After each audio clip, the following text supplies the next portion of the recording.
Hello दोस्तों, हमारे video में आपका स्वागत है। दी स्टोरी चैम्बर चैनल को सब्सक्राइब, लाइक, शेयर ज़रूर करना। हम रोज़ नई नई कहानी लाते रहते हैं, तो चलिए कहानी शुरू करते हैं। अखंड भूमि पर रुद्रांश का उदय। रुद्रांश, ये चौथा मार्ग ज्ञान प्राचीन वृक्ष था जिसे उसने देखा था। एक उसके पास स्वयं के लिए था और एक अखंड भूमि पर देखे गए शीर्ष 10 युद्ध पशुओं में से एक टाइटन बेल के पास था। टाइटन बेल के बगल में भी एक था। गुप्त परिवार में एक था और एक यहाँ था। यहाँ वाला और टाइटन बेल के पास वाला दोनों ही परिपक्व थे। ये स्थान दो जगह का शहर में साधना के लिए एक पवित्र भूमि था। रुद्रांश के पास प्रवेश टोकन था, इसलिए वह अपनी इच्छा से अंदर जाकर साधना कर सकता था। रुद्रांश आगे बढ़ा। वह मार्ग ज्ञान प्राचीन वृक्ष के जितना करीब जाता उतना ही उस वृक्ष की भव्यता को महसूस कर पाता। इसके अलावा उसका शरीर और मन असामान्य रूप से शांत हो गया। यदि कोई यहाँ साधना करता तो नियमों को समझने और दिव्य शक्ति तकनीकों की साधना की गति निश्चित रूप से कहीं और की तुलना में बहुत तेज होती। कई लोग मार्ग ज्ञान प्राचीन वृक्ष के नीचे साधना कर रहे थे। रुद्रांश ने एक एकांत जगह चुनी, पालथी मारकर बैठा और चुपचाप नियमों को समझना शुरू कर दिया। समय तेजी से बीता और 10 दिन पलक झपकते ही निकल गए। रुद्रांश पहले ही अविनाशी प्राचीन ग्रंथ की साधना के प्रारंभिक स्तर पर पहुंच चुका था। जीवन नियम, अरे नियम और अस्त्र नियम एक साथ गुथे हुए थे, जो एक अद्वितीय दिव्य शक्ति तकनीक का निर्माण करते थे। एक बार सक्रिय होने पर उसकी जीवन शक्ति एक आश्चर्यजनक स्तर पर पहुंच जाती। न केवल शरीर के लिए बल्कि आत्मा के लिए भी। ठीक होने की गति जीवन नियम से कई गुना तेज थी। ये जानना आवश्यक था कि यह केवल 3 प्रकार के नियम थे। यदि इसे बड़ी सफलता तक साधा जाता तो 18 प्रकार के नियमों से बनी जादुई शक्ति आश्चर्यजनक और लगभग अविनाशी होगी। निश्चित रूप से अविनाशी प्राचीन ग्रंथ की गहनता यहीं तक सीमित नहीं थी। उसके पास न केवल ठीक होने की क्षमता थी बल्कि आक्रमण करने की क्षमता भी थी। इसके अंदर एक और दिव्य शक्ति थी जिसे अविनाशी स्वर्णिम देह कहा जाता था। इस दिव्य क्षमता की साधना करने से उसका पूरा शरीर एक अद्वितीय दिव्य अस्त्र में बदल गया लगता था। उसकी रक्षात्मक शक्ति आश्चर्यजनक थी और वह अमर था। इसके अलावा उसमें भयानक आक्रमण शक्ति भी थी। उसके शरीर का हर हिस्सा एक दिव्य अस्त्र की तरह था जो चौंकाने वाली शक्ति से फट सकता था। यही अविनाशी प्राचीन ग्रंथ था। यह आक्रमण कर सकता था और बचाव भी, और इसकी ठीक होने की क्षमता आश्चर्यजनक थी। इसमें कोई आश्चर्य नहीं था कि यहाँ तक कि स्वर्गिक सम्राट भी इससे ईर्ष्या करते थे और इसे प्राप्त करना चाहते थे। रुद्रांश ने तुरंत समझना शुरू कर दिया। बहुत जल्द रुद्रांश ने मार्ग ज्ञान प्राचीन वृक्ष के नीचे 1 महीने तक साधना कर ली थी। यहाँ दिव्य क्षमताओं की साधना की गति वास्तव में आश्चर्यजनक थी। एक संक्षिप्त महीने में रुद्रांश ने पहले ही अविनाशी प्राचीन ग्रंथ को एक निश्चित स्तर तक साध लिया था। निश्चित रूप से यदि वह इसकी शक्ति बढ़ाना चाहता तो उसे अविनाशी प्राचीन ग्रंथ में अन्य नियमों को समझना होगा। वह जितने अधिक नियमों में महारत हासिल करेगा, शक्ति उतनी ही मजबूत होगी। हालांकि रुद्रांश का अभी अन्य नियमों को समझने का कोई इरादा नहीं था। वह पहले ही 9 प्रकार के नियमों में महारत हासिल कर चुका था और उन्हें समझने में बहुत ऊर्जा खर्च करनी पड़ेगी। उसे अपनी क्षमता से अधिक नहीं करना चाहिए। रुद्रांश ने अपनी ऊर्जा को उन 9 प्रकार के नियमों में लगाने की योजना बनाई जो उसके पास अभी थे। अब अराजकता ऊर्जा को परिष्कृत करने का समय है। रुद्रांश मुस्कुराया और उस स्थान को छोड़ दिया। वह अपने निवास पर लौटा और पर्वत और नदी चित्र में प्रवेश किया। फिर उसके हाथ में एक अराजकता रत्न प्रकट हुआ। रुद्रांश ने संसार की शक्ति का संचालन किया। एक ही सांस में अराजकता रत्न में से 3 वायु धाराएं बाहर निकल आईं। वे अराजकता ऊर्जा के 3 झोंके थे। एक अराजकता रत्न में आमतौर पर अराजकता ऊर्जा के 3 झोंके होते थे। रुद्रांश ने एक गहरी सांस ली और तीनों अराजकता ऊर्जा उसके मुंह में समा गईं। वे छोटे संसार में उमड़ पड़े और रुद्रांश ने परिष्कृत करना शुरू कर दिया। धमाका, धमाका, धमाका। छोटा संसार थोड़ा कांपा और अधिक स्थिर हो गया। उसी समय उसका सतही क्षेत्रफल बड़ा हो गया। अराजकता ऊर्जा के तीनों झोंकों को परिष्कृत करने के बाद उसने एक और अराजकता रत्न निकाला और उसमें से अराजकता ऊर्जा के 3 झोंकों को बाहर निकाला, फिर परिष्कृत करना जारी रखा। बस इसी तरह 1 महीने बाद उसने सभी तीनों अराजकता रत्नों को परिष्कृत कर दिया और कुल 9 धागे अराजकता ऊर्जा के, कुल 9 झोंके अराजकता ऊर्जा के कारण उसकी साधना तेजी से बढ़ी। उसकी साधना अभी 4 सितारा शून्य सम्राट क्षेत्र में प्रवेश कर चुकी थी। अब उसने 5 सितारा शून्य सम्राट क्षेत्र को पार कर लिया था और यहाँ तक कि 5 सितारा शून्य सम्राट क्षेत्र के शिखर पर पहुँच गया था। ये गति चौंकाने वाली थी। ये जानना आवश्यक था कि किसी की साधना जितनी ऊंची होती, उसे बढ़ाना उतना ही कठिन होता और उतनी ही अधिक ऊर्जा की आवश्यकता होती। इससे कोई भी देख सकता था कि अराजकता ऊर्जा के 9 झोंके कितने अनमोल थे। अगर मेरे पास अराजकता रत्नों की अंतहीन आपूर्ति होती तो क्या मेरी साधना का स्तर लगातार बेहतर नहीं होता? रुद्रांश की आंखें चमक उठीं, लेकिन उसने जल्द ही सिर हिला दिया। यह असंभव था। वह इतनी जल्दी इसलिए सुधार कर सकता था क्योंकि उसके पास पहले से ही 9 प्रकार के नियम थे, जिनमें से सभी पहले दायरे की पूर्णता तक पहुंच चुके थे। नियमों के धागों ने पूरे छोटे संसार को ढक रखा था, जिससे वह बहुत स्थिर हो गया था। तभी वह खुद को बेहतर बनाने के लिए लगातार ऊर्जा परिष्कृत कर सकता था। अगर यह कोई और होता जिसने अपने नियमों को सही स्तर तक नहीं साधा होता, तो ऐसी पागल वृद्धि से शायद छोटा संसार फट जाता। मेरे अराजकता नियम। इस क्षण रुद्रांश की आंखें चमक उठीं। वह महसूस कर सकता था कि अराजकता नियम टूटने वाले थे। रुद्रांश ने तुरंत अपनी आंखें बंद कर लीं और इस क्षणभंगुर प्रेरणा को पकड़ लिया। एक दिन बाद रुद्रांश के शरीर से एक धुंधला नियम उठा। यह अराजकता नियम था। हालांकि वह अब जिस अराजकता नियम की शक्ति को नियंत्रित कर रहा था, वह पहले की तुलना में कहीं अधिक मजबूत थी। दूसरा दायरा। रुद्रांश के अराजकता नियम दूसरे दायरे में प्रवेश करने वाले पहले थे। जब रुद्रांश स्वर्गिक क्लेश से गुजर रहा था, तो उसने युद्धों की एक श्रृंखला का अनुभव किया था। विभिन्न नियमों के बारे में उसकी समझ में सुधार हुआ था। अब क्योंकि उसने अराजकता ऊर्जा को परिष्कृत किया था और अराजकता ऊर्जा और अराजकता नियम जुड़े हुए थे, रुद्रांश ने अंततः प्रेरणा का एक निशान पकड़ा और सफलतापूर्वक सफलता हासिल की। अराजकता नियमों में सफलता ने निस्संदेह रुद्रांश को मजबूत बना दिया था। मुझे नहीं पता कि मैं अब कितना मजबूत हूँ, रुद्रांश ने गुप्त रूप से सोचा। अगर वह 9 पूर्णता में से एक जुवानवुजिन का सामना करता, तो वह उसे आसानी से हराने में सक्षम होता। चलो मार्ग ज्ञान प्राचीन वृक्ष के पास चलते हैं। रुद्रांश उत्साहित था। वह मार्ग ज्ञान प्राचीन वृक्ष के पास जाना चाहता था और देखना चाहता था कि क्या वह एक ही बार में कुछ और नियमों को तोड़ सकता है। फिर वह नियमों को समझने के लिए मार्ग ज्ञान प्राचीन वृक्ष के पास गया। 1 महीने बाद रुद्रांश निराश था। उसके अन्य 8 नियम सभी एक गतिरोध पर पहुंच चुके थे। जब कोई गतिरोध का सामना करता है, तो ये कुछ ऐसा नहीं था जिसे केवल कड़ी साधना और समझ से तोड़ा जा सके। मार्ग ज्ञान प्राचीन वृक्ष इस संबंध में बहुत उपयोगी नहीं था। मार्ग ज्ञान प्राचीन वृक्ष उन लोगों के लिए बहुत उपयोगी था जो अभी अभी अराजकता नियमों के गतिरोध को तोड़ चुके थे। ये रुद्रांश को अपनी समझ को गहरा करने और अपने महारत के स्तर को बेहतर बनाने में मदद कर सकता था। ऐसा लगता है कि प्रशिक्षण के लिए युद्ध के मैदान में जाने का समय आ गया है। गतिरोध को तोड़ने का सबसे अच्छा तरीका जीवन और मृत्यु की लड़ाई में शामिल होना था। केवल जीवन और मृत्यु की लड़ाई में ही कोई अपनी क्षमता को उत्तेजित कर सकता था और तेजी से सुधार कर सकता था। जब रुद्रांश क्लेश से गुजर रहा था, तो उसे जीवन और मृत्यु की लड़ाई का सामना करना पड़ा था। अंत में वह जीवन और मृत्यु की स्थिति में गिर गया और जीवन, अराजकता और मृत्यु के नियमों को विलय करना समझा। रुद्रांश ने उस स्थान को छोड़ दिया। सबसे पहले उसने एक जानकारी खरीदी जो युद्ध के मैदान का परिचय देती थी और इसे विस्तार से पढ़ा। हुनयुआन स्वर्ग क्षेत्र और ताइकिंग स्वर्ग क्षेत्र के बीच का युद्ध का मैदान बहुत बड़ा और विशाल था। कुछ सामान्य युद्ध के मैदानों के अलावा कुछ विशेष युद्ध के मैदान भी थे। उदाहरण के लिए, जब रुद्रांश पहली बार आया था, तो प्राचीन युद्ध का मैदान बहुत अजीब था। अतीत में किसी ने भी उसमें प्रवेश करने की हिम्मत नहीं की थी। इसके अलावा स्वर्ग क्षेत्र और विदेशी जातियों ने दोनों पक्षों के शक्तिशाली लोगों को लड़ने के लिए कई विशेष युद्ध के मैदानों को विभाजित किया था। वे थे ब्रह्म सम्राट युद्ध का मैदान, सत्य सम्राट युद्ध का मैदान और महान सम्राट युद्ध का मैदान। ये युद्ध के मैदान विभिन्न साधना आधार वाले लोगों के अनुरूप थे। उदाहरण के लिए, ब्रह्म सम्राट के युद्ध के मैदान में 2 ब्रह्म सम्राट प्रवेश करेंगे और एक दूसरे को मारेंगे। सबसे पहले वह खुद को प्रशिक्षित कर सकता था। दूसरा, वह अपने विरोधियों को मार सकता था और उन्हें कमजोर कर सकता था। वह पुरस्कार भी प्राप्त कर सकता था। स्वर्ग क्षेत्र में नियम ये थे कि यदि कोई विदेशी जातियों का शिकार करता है और उनके क्रिस्टल कोर लेता है, तो उन्हें पुरस्कृत किया जाएगा। विदेशी जातियों के लिए भी इसी तरह के पुरस्कार थे। स्वर्ग क्षेत्र के शक्तिशाली लोगों को मारने पर भी उन्हें पुरस्कार मिलेंगे। सत्य सम्राटों का युद्ध का मैदान सत्य सम्राटों के बीच की लड़ाई थी। महान सम्राटों के युद्ध के मैदान के लिए भी यही बात थी। इसके अलावा इतने सालों से दोनों पक्षों के बीच एक अनकहा नियम रहा है कि सत्य सम्राट शक्तिशाली लोगों को ब्रह्म सम्राटों के युद्ध के मैदान में प्रवेश करने की अनुमति नहीं है। महान सम्राट विशेषज्ञ सत्य सम्राटों के युद्ध के मैदान में प्रवेश नहीं कर सकते थे। हालांकि एक शून्य सम्राट सत्य सम्राटों के युद्ध के मैदान, महान सम्राटों के युद्ध के मैदान में प्रवेश कर सकता था, जब तक कि आप मौत से नहीं डरते। यदि उच्च साधना वाले लोग निम्न साधना वाले लोगों के युद्ध के मैदान में प्रवेश कर सकते थे, तो इन युद्ध के मैदानों का कोई मतलब नहीं रहेगा।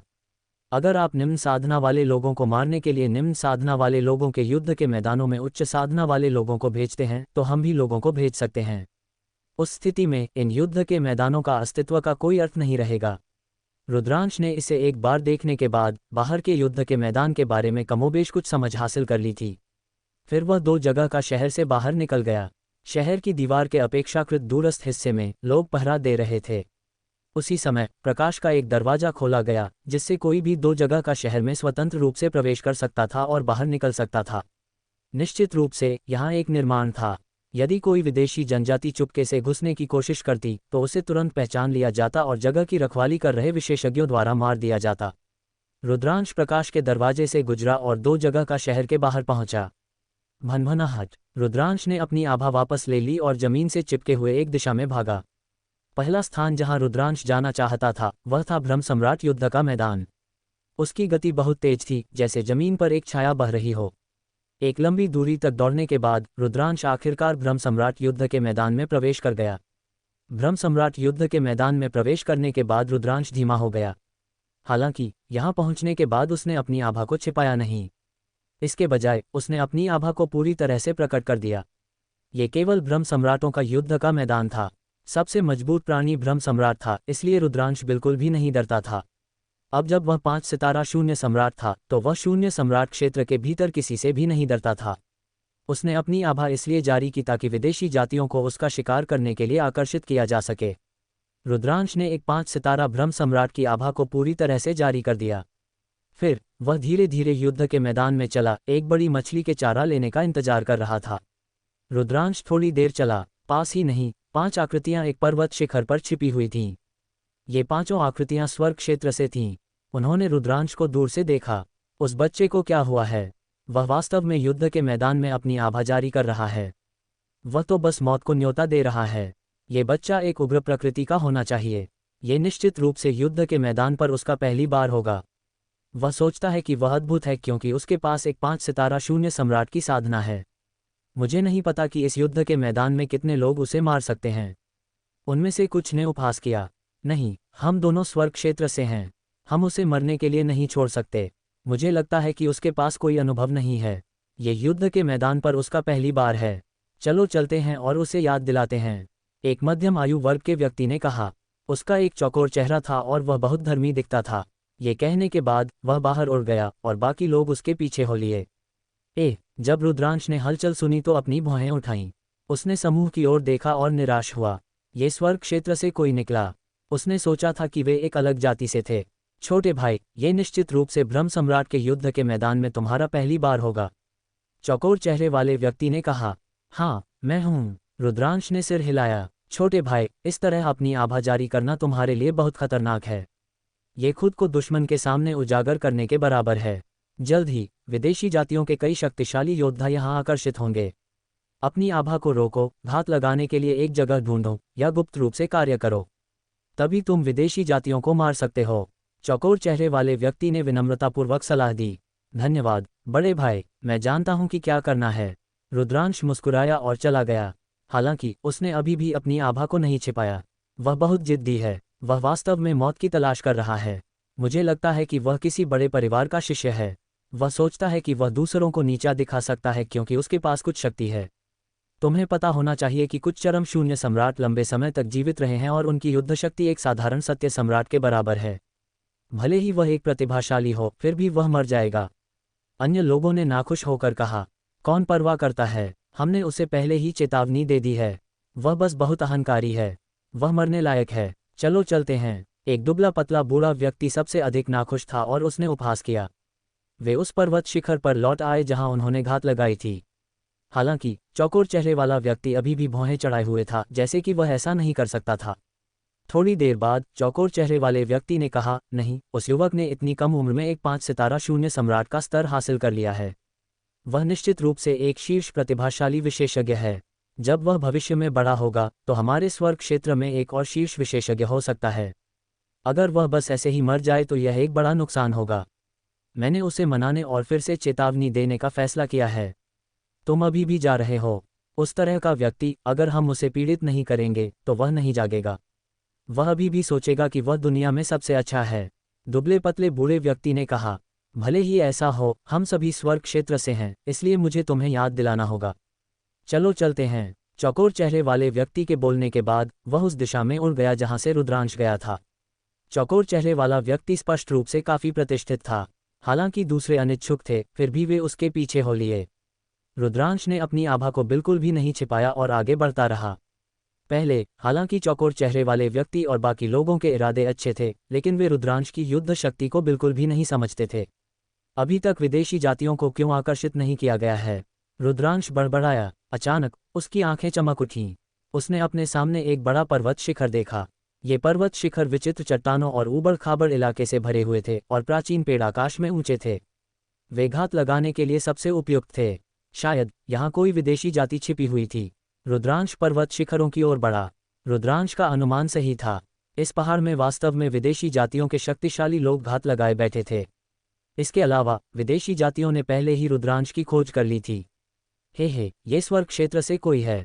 ये बच्चा सबसे अधिक संभावना है कि एक उग्र प्रकृति वाला है। वह वास्तव में यहाँ इतराने की हिम्मत करता है। वह वास्तव में मौत की तलाश कर रहा है। वह जवान है, लेकिन उसकी साधना कमजोर नहीं है। वह एक स्वर्ग की प्रतिभा होना चाहिए। एक स्वर्ग की प्रतिभा को मारने के पुरस्कार काफ़ी अच्छे हैं। एक पहाड़ पर कम से कम 1 दर्जन विदेशी जातियां छिपी हुई थीं। वे सभी उत्साह में अपनी आवाज़ें प्रसारित कर रहे थे। हमला। जब रुद्रांश करीब आया तो एक दुष्ट देवता जाति के सदस्य ने चिल्लाया। 10 से अधिक दुष्ट देवता जाति के सदस्य पहाड़ से बाहर निकले और रुद्रांश को घेर लिया। यह आखिरकार यहाँ है। रुद्रांश के होंठों पर मुस्कान आ गई। इस समय चौकोर चेहरे वाला व्यक्ति और अन्य आखिरकार पास पहुंचे। वे बहुत दूर थे, लेकिन उनके भाव नाटकीय रूप से बदल गए। अच्छा नहीं, यह विदेशी जाति है। वह बच्चा घात लगाए बैठा है। मैंने तुम्हें बताया था कि वह मौत की तलाश कर रहा है। चलो चलते हैं, नहीं तो हम भी मर जाएंगे। दुबले पतले आदमी और बाकी लोगों ने चिल्लाया और भागने की कोशिश की। ऐसा इसलिए था क्योंकि दुष्ट देवता जाति ने भी उन्हें खोज लिया था। चौकोर चेहरे वाले व्यक्ति ने एक जटिल अभिव्यक्ति प्रकट की। उसने अपने दांत पीसे और भागने ही वाला था। अगर वे नहीं भागे तो वे सब मर जाएंगे। हालांकि इस क्षण वह स्तब्ध रह गया। दूसरे भी स्तब्ध थे। उनके शरीर हवा में जम गए। ऐसा इसलिए था क्योंकि रुद्रांश ने इस क्षण अपना कदम बढ़ाया था। Smiling face. रुद्रांश का शौर्य। रुद्रांश ने और कुछ नहीं कहा और तुरंत प्रहार किया। हुश हुश हुश। रुद्रांश ने लगातार 10 से अधिक बार उंगली से इशारा किया। उसकी उंगली की शक्ति हवा में व्याप्त हो गई। हर उंगली के वार में 3 प्रकार के नियम समाहित थे। इस दौरान रुद्रांश ने कुछ नई दिव्य क्षमताओं को बनाने की भी कोशिश की थी। उदाहरण के लिए वह अन्य नियमीय नियमों को अराजक क्लेश अंगुली या अराजक दिव्य हथेली में समाहित करके एक नई दिव्य शक्ति उत्पन्न कर सकता था। हालांकि यह अराजक गदा, मृत्यु तलवार, अनंत नाग भाला और अन्य जादुई शक्तियों जितना शक्तिशाली नहीं था, लेकिन सामान्य उपयोग के लिए पर्याप्त था। रुद्रांश अब अराजक क्लेश अंगुली का उन्नत संस्करण चला रहा था। इसमें अन्य नियमों को जोड़ा गया था। यह नियमों का एक साधारण सम्मेलन नहीं था, बल्कि एक अद्भुत अंतर्संबंध के बाद विकसित की गई एक जादुई शक्ति थी। फूट फूट फूट। लगभग 1 दर्जन दुष्ट देवता जाति के सदस्य इसे बिल्कुल भी नहीं रोक पाए। उनकी भौहें भेद दी गईं और वे मौके पर ही ढेर हो गए। चाहे उनकी खेती कितनी भी मजबूत या कमजोर क्यों न हो, वे सभी पलक झपकते ही मारे गए, जिसमें एक 7 सितारा भ्रम सम्राट भी शामिल था। 10 से अधिक विदेशी जाति के सदस्यों को मारने के बाद रुद्रांश ने अपना हाथ हिलाया। विश्व ऊर्जा एक तेज ब्लेड में बदल गई और दुष्ट देवता जाति के सदस्यों के शरीरों को चीरकर उनके स्फटिक कोर क्रिस्टल कोर बाहर निकाल लिए। 1 दर्जन से अधिक मुट्ठी के आकार के स्फटिक कोर अजीब उतार चढ़ाव उत्सर्जित कर रहे थे, चमक रहे थे। रुद्रांश मुस्कुराया। यह उसकी पहली फसल थी। उसने एक खाली संग्रहण वलय निकाला और उसमें स्फटिक कोर जमा कर लिए। फिर रुद्रांश मुड़ा और चौकोर चेहरे वाले आदमी को सिर हिलाकर संकेत दिया। इसके बाद वह मुड़ा और तुरंत उस स्थान से अदृश्य होकर चला गया। चौकोर चेहरे वाला आदमी और पतला बूढ़ा आदमी जड़वत रह गए और उनकी आंखें चौड़ी थीं। उन्हें बहुत देर बाद होश आया।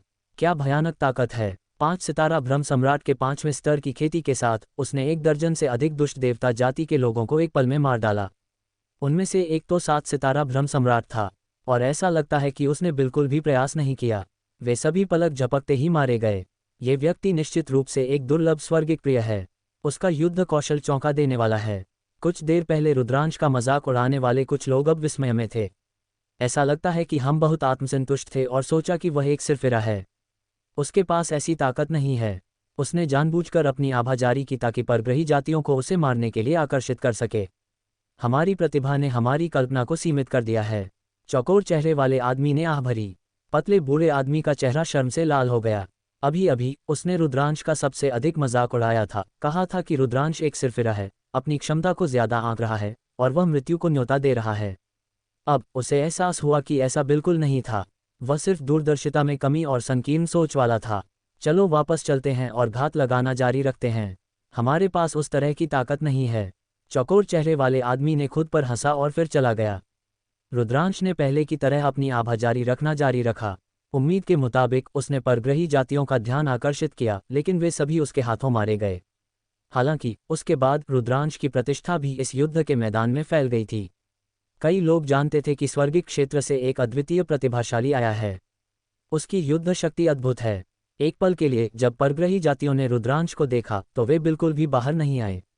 रुद्रांश की चाल विफल हो गई थी। रुद्रांश बहुत अवाक था। ऐसा लगा कि इस चाल का इस्तेमाल ज्यादा देर तक नहीं किया जा सकता। दुष्ट देवता जाति को खोजने के लिए उसे केवल खुद पर निर्भर रहना था। रुद्रांश ब्रह्म सम्राट युद्ध के मैदान के केंद्र की ओर बढ़ा। ब्रह्म सम्राट युद्ध के मैदान के केंद्र में शीर्ष ब्रह्म सम्राटों का एक समूह जमा हो गया था। दोनों ओर के शीर्ष ब्रह्म सम्राट एक दूसरे का शिकार कर रहे थे। रुद्रांश की गति बहुत तेज थी। उसे छिपने की बिल्कुल भी जरूरत नहीं थी। वह सीधे आकाश को पार कर गया और युद्ध के मैदान के केंद्र की ओर तेजी से उड़ गया। कुछ ही देर बाद वह ब्रह्म सम्राट युद्ध के मैदान के मुख्य क्षेत्र में पहुंच गया। धमाका धमाका। रुद्रांश अभी मुख्य क्षेत्र में दाखिल ही हुआ था कि उसने सामने से बहरे कर देने वाले गर्जनाएं सुनी। लगातार चमकदार बहुरंगी प्रकाश की किरणें आकाश में ऊपर की ओर जा रही थीं। दृश्य चौंका देने वाला था। एक लड़ाई चल रही थी और वह सिर्फ एक नहीं थी, बल्कि कई लोग भीषण रूप से लड़ रहे थे। रुद्रांश की आंखें चमक उठीं। उसने एक कदम आगे बढ़ाया और उस दिशा में उड़ गया। इस समय रुद्रांश के सामने एक भयंकर लड़ाई चल रही थी। स्वर्गिक क्षेत्र के विशेषज्ञों के एक समूह पर दुष्ट देवता जाति के विशेषज्ञों के एक समूह द्वारा हमला किया जा रहा था। स्वर्गिक क्षेत्र से लगभग 20 विशेषज्ञ थे, लेकिन दुष्ट देवता जाति से लगभग 50 विशेषज्ञ थे। दोनों पक्ष विशेषज्ञ थे। दोनों 6 सितारा ब्रह्म सम्राट क्षेत्र और उससे ऊपर के थे। ब्रह्म सम्राट क्षेत्र में दोनों शीर्ष विशेषज्ञ थे। आगे बढ़ो, बाहर निकलो। स्वर्गिक क्षेत्र की तरफ एक असली नाग था जो 100 मीटर लंबा हो गया था। वह लगातार दहाड़ रहा था और उसके नाग सींग से लगातार बिजली के बोल्ट निकल रहे थे जो बाहर निकलने की कोशिश कर रहे थे। यह असली नाग अत्यंत शक्तिशाली था। यह एक 7 सितारा ब्रह्म सम्राट था और इसने 5 प्रकार के नियमों में महारत हासिल कर ली थी। कहा जा सकता है कि यह बहुत शक्तिशाली था। हालांकि दूसरी पार्टी के पास भी उसी स्तर का एक अस्तित्व था जो उसे रोक रहा था। इस समय स्वर्गिक क्षेत्र से 20 से अधिक स्वामी थे, जिनमें से प्रत्येक खून में नहाया हुआ था और उनमें से कुछ पहले ही गंभीर रूप से घायल हो चुके थे। जमीन पर मनुष्यों और दिव्य पशुओं दोनों के शव थे। सब कुछ खत्म। एक तीखी चीख गूंजी। स्वर्गिक क्षेत्र की तरफ एक विशाल हाथी को दुष्ट देवता जाति के एक सदस्य के कुल्हाड़ी से 2 हिस्सों में काट दिया गया और वह मौके पर ही मर गया। लानत है। आगे बढ़ो, हमें बाहर निकलना होगा। असली नाग दहाड़ा। इस बार वे एक जाल में फंस गए थे। इस मुख्य क्षेत्र में दोनों पक्षों के शीर्ष ब्रह्म सम्राट एक दूसरे का शिकार कर रहे थे। इस बार स्वर्गिक क्षेत्र ने दर्जनों शीर्ष ब्रह्म सम्राटों को इकट्ठा किया था। उन्होंने मूल रूप से एक बड़ा कदम उठाने और दुष्ट देवता जाति पर घात लगाने की योजना बनाई थी, लेकिन उन्हें उम्मीद नहीं थी कि उन्हें दूसरी तरफ से घात लगाया जाएगा। दूसरी तरफ ने और भी अधिक मजबूत लोगों को भेजा और स्वर्गिक क्षेत्र को भारी नुकसान उठाना पड़ा। उनमें से केवल लगभग 20 ही बचे थे और उन्होंने घेराबंदी से बाहर निकलने की पूरी कोशिश की। हालांकि दुश्मन की संख्या बहुत ज्यादा थी, कम से कम उनकी संख्या से दोगुनी। भले ही उन्होंने अपनी पूरी ताकत लगा दी, फिर भी उनके लिए बाहर निकलना मुश्किल था। बाहर निकलो, जो भी बाहर निकल सकता है वह मायने रखता है। हम सब यहाँ मर नहीं सकते। किसी ने जोर से चिल्लाया। एक मानव विशेषज्ञ, जिसका युद्ध कौशल असली नाग से कम नहीं था, पूरी ताकत से आगे बढ़ा, लेकिन उस पर उसी स्तर के 2 विशेषज्ञों ने हमला किया। उसे इतना मारा गया कि उसने मुंह भरकर खून थूका और पीछे हटने के लिए मजबूर हो गया। भागने के बारे में सोचना भी मत, आज तुम सब मारे जाओगे। दुष्ट देवता जाति के एक हटे कट्टे सदस्य ने कोल्डली बात की। ये दुष्ट देवता जाति के सदस्य सभी दुष्ट देवता जाति के बैंगनी तराजू वाले अभिजात वर्ग के थे और उनका युद्ध कौशल चौंका देने वाला था। स्वर्गिक क्षेत्र के विशेषज्ञ खतरे में थे। इस समय रुद्रांश पहले ही आ चुका था। हुश, वह एक प्रकाश किरण की तरह था जो दूरी से उड़ रहा था, जिससे सभी चौकन्ने हो गए। स्वर्गिक क्षेत्र से केवल एक व्यक्ति है और वह एक 5 सितारा ब्रह्म सम्राट है। रुद्रांश की खेती का पता चलते ही दुष्ट देवता जाति के शक्तिशाली लोगों ने राहत की सांस ली। जहां तक स्वर्गिक क्षेत्र के पक्ष की बात है, उन सभी ने निराशा की अभिव्यक्ति दिखाई। छोटे भाई, जल्दी जाओ, इस जगह को छोड़ दो, किसी ने जोर से चिल्लाया। वह रुद्रांश को मृत्यु के पास आते हुए नहीं देखना चाहता था। चूंकि तुम आ गए हो तो जाने के बारे में सोचना भी मत। मैं उसे विदा कर दूंगा। दुष्ट देवता जाति का एक सदस्य जो एक 6 सितारा ब्रह्म सम्राट के बराबर था, एक युद्ध कुल्हाड़ी चला रहा था और रुद्रांश की ओर बढ़ा। गूंज, उसने अपनी कुल्हाड़ी रुद्रांश पर चलाई। रुद्रांश के हाथ में एक युद्ध तलवार बन गई। दिव्य शक्ति मृत्यु तलवार। हालांकि ये केवल 7 प्रकार के नियमों से बना था। रुद्रांश ने अराजकता के नियमों को नहीं जोड़ा था। हालांकि रुद्रांश के वर्तमान खेती के स्तर के साथ वह जो शक्ति अनलीश कर सकता था वह चौंका देने वाली थी। तलवार की एक किरण निकली और दुष्ट देवता जाति के सदस्य के हमले को नष्ट कर दिया। उसका शरीर उसकी युद्ध कुल्हाड़ी के साथ रुद्रांश द्वारा 2 हिस्सों में काट दिया गया था। उसी समय रुद्रांश ने विश्व ऊर्जा को नियंत्रित किया ताकि दुष्ट देवता जाति के सदस्य के स्फटिक कोर को इकट्ठा कर सके। उसने एक ही तलवार के वार से दुष्ट देवता जाति के एक 6 सितारा ब्रह्म सम्राट को मार डाला था। दुष्ट देवता को मारने के बाद रुद्रांश अपनी आंखों में एक उग्र नज़र के साथ आगे बढ़ता रहा। कुल मिलाकर 50 से अधिक दुष्ट देवता जाति के सदस्य थे जो 6 सितारा ब्रह्म सम्राट और उससे ऊपर के थे। ये स्फटिक कोर कई खजानों के बदले में बदले जा सकते थे। इस बच्चे में कुछ ताकत है, कुछ और लोगों को भेजो और उसे मार डालो। दुष्ट देवता जाति के कुछ विशेषज्ञों ने गुस्से में दहाड़ा, मार डालो, मार डालो। तुरंत दुष्ट देवता जाति के 6 सदस्य रुद्रांश की ओर बढ़े। उनमें से 2 7 सितारा ब्रह्म सम्राट और 2 6 सितारा ब्रह्म सम्राट थे। जब वे 6 एक साथ हमला करते थे तो शक्ति चौंका देने वाली होती थी। हूश हूश, दुष्ट देवता जाति की तीसरी आंख एक शानदार प्रकाश के साथ चमकी और विनाशकारी प्रकाश की 6 किरणें रुद्रांश की ओर बढ़ीं। रुद्रांश ने अपनी तलवार चलाई और तुरंत विनाशकारी प्रकाश की 6 किरणों को तितर-बितर कर दिया। फिर उसने 6 पंख वाले दिव्य पंखों का इस्तेमाल किया। पंखों के फड़फड़ाने के साथ उसका शरीर अचानक वहां से गायब हो गया जहां वह खड़ा था। ऐसा लगा जैसे वह अंतरिक्ष के माध्यम से घुस गया हो और एक पल में दुष्ट देवता जाति के 6 सदस्यों के सामने प्रकट हुआ हो। मृत्यु तलवार तेजी से बढ़ी, दर्जनों मीटर लंबी हो गई और क्षैतिज रूप से कट गई। फूट फूट, दुष्ट देवता जाति के 3 सदस्यों को तलवार की रोशनी से 2 हिस्सों में काट दिया गया और चारों ओर विनाशकारी शक्ति ने दुष्ट देवता जाति के जीवन बल को पूरी तरह से मिटा दिया। बाकी 3 दुष्ट देवता जाति के सदस्यों का चेहरा डर से पीला पड़ गया। वे पीछे हटना चाहते थे लेकिन बहुत देर हो चुकी थी। हूश, रुद्रांश ने फिर से अपनी तलवार चलाई और दुष्ट देवता जाति के बाकी 3 सदस्य भी मारे गए। अपनी विश्व ऊर्जा का इस्तेमाल करते हुए उसने दुष्ट देवता जाति के 6 सदस्यों के स्फटिक कोर इकट्ठा किए। यह दुष्ट देवता जाति और स्वर्गिक क्षेत्र के विशेषज्ञ जो एक भयंकर लड़ाई के बीच में थे सभी चौंक गए। यहाँ तक कि उनकी भयंकर लड़ाई भी रुक गई थी। वे 2 7 सितारा ब्रह्म सम्राट और 4 6 सितारा ब्रह्म सम्राट थे। साथ में उनकी युद्ध शक्ति बिल्कुल चौंका देने वाली थी। बहुत कम प्राणी ब्रह्म सम्राट क्षेत्र का विरोध कर सकते थे। हालांकि रुद्रांश के सामने ऐसे 6 विशेषज्ञ पत्ता गोभी की तरह थे। उन्हें आसानी से काट दिया गया और मार दिया गया। उन्हें आखिरकार समझ में आया कि एक भयानक विशेषज्ञ आ गया है। अन्यथा इतने सारे विशेषज्ञों को देखकर एक 5 सितारा ब्रह्म सम्राट को आगे बढ़ने की हिम्मत नहीं होती। जहां तक स्वर्गिक क्षेत्र के प्राणियों की बात है वे सभी एक्सटैटिक थे। वे पहले ही खतरे में थे और दुष्ट देवता जाति द्वारा मारे जा सकते थे। इस तरह का उदाहरण अक्सर इस युद्ध के मैदान में होता था। हालांकि रुद्रांश के आने और शक्ति की प्रचंड लहरों के जारी होने ने स्थिति को पूरी तरह से उलट दिया था। बहुत बहुत धन्यवाद छोटे भाई। मैं आपको किस नाम से संबोधित करूं? असली नाग एक मध्यम आयु वर्ग के व्यक्ति में बदल गया और रुद्रांश को धन्यवाद देने के लिए उसके पास आया। अन्य लोग भी उसे धन्यवाद देने आए। मेरा नाम रुद्रांश है, आपको औपचारिक होने की जरूरत नहीं है, मैं बस गुजर रहा हूँ। रुद्रांश मुस्कुराया। रुद्रांश, कहीं यह वही रुद्रांश तो नहीं जिसने कई नियमों के साथ सम्राट बना? ये वही होना चाहिए, अन्यथा किसके पास ऐसी युद्ध शक्ति होगी? रुद्रांश का नाम सुनकर स्वर्गिक क्षेत्र के प्राणियों में सम्मान भर गया। इस दौरान रुद्रांश का नाम पूरे स्वर्गिक क्षेत्र में फैल गया था। 2 जगह का शहर के कई विशेषज्ञों ने भी उसका नाम सुना था। सम्राट बनने से पहले 9 प्रकार के नियमीय नियमों को नियंत्रित करने में सक्षम होना और उनमें से 3 सर्वोच्च नियम होना कुछ ऐसा था जो पहले कभी नहीं हुआ था। सबसे महत्वपूर्ण बात, वह एक सम्राट बन गया था जिसने सच्चाई को तोड़ दिया और एक किंवदंती बनाई। उसके लिए प्रसिद्ध न होना मुश्किल होगा। स्वर्गिक क्षेत्र का प्राणी आखिरकार रुद्रांश का नाम सुनकर होश में आया। कोई आश्चर्य नहीं कि रुद्रांश का युद्ध कौशल इतना अद्भुत था। अगर वह रुद्रांश था तो यह अजीब नहीं होगा।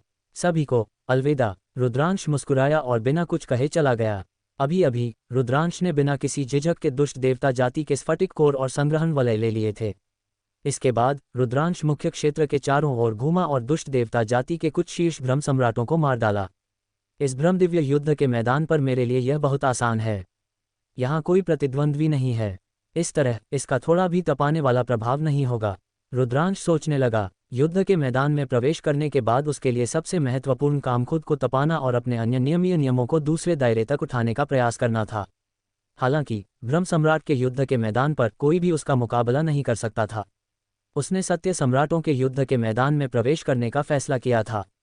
सत्य सम्राटों का युद्ध का मैदान निश्चित रूप से विशेषज्ञों से भरा हुआ था। वह जगह थी जहां वह खुद को तपा सकता था। ये सोचते ही रुद्रांश रुका नहीं और सत्य सम्राटों के युद्ध के मैदान की ओर उड़ गया। सत्य सम्राटों का युद्ध का मैदान ब्रह्म सम्राटों के युद्ध के मैदान के करीब था, लेकिन इसका क्षेत्र बहुत बड़ा था। सत्य सम्राटों का युद्ध का मैदान निस्संदेह अधिक खतरनाक था। जो लोग सत्य सम्राटों के युद्ध के मैदान में खेती और मार सकते थे, वे सभी उनमें से विशेषज्ञ थे। रुद्रांश की गति बहुत तेज थी। रास्ते में उसे दुष्ट देवता जाति के सदस्यों के 2 समूह मिले जिन्होंने उस पर हमला करने की कोशिश की, लेकिन रुद्रांश द्वारा मार दिए गए। कुछ ही देर बाद रुद्रांश सत्य सम्राटों के युद्ध के मैदान में पहुंचा। इस बिंदु पर रुद्रांश ने ब्रह्म सम्राटों के युद्ध के मैदान पर किए गए जैसे अहंकार के साथ घूमने की हिम्मत नहीं की। रुद्रांश ने अपनी आभा को छिपाया, जमीन पर उतरा और सावधानी से आगे बढ़ा। रुद्रांश ने सत्य सम्राटों के युद्ध के मैदान के मुख्य क्षेत्र में प्रवेश करने की योजना नहीं बनाई। इसके बजाय उसने बाहरी क्षेत्र में प्रशिक्षण लेने की योजना बनाई। युद्ध का मैदान बहुत शांत था और एक भी आकृति दिखाई नहीं दे रही थी। युद्ध के मैदान पर साधारण लोग उड़ने की हिम्मत नहीं करते थे, क्योंकि वह बहुत बड़ा लक्ष्य होगा। यह मृत्यु को न्योता देने वाला कार्य था, जब तक कि वह एक भयानक अस्तित्व न हो।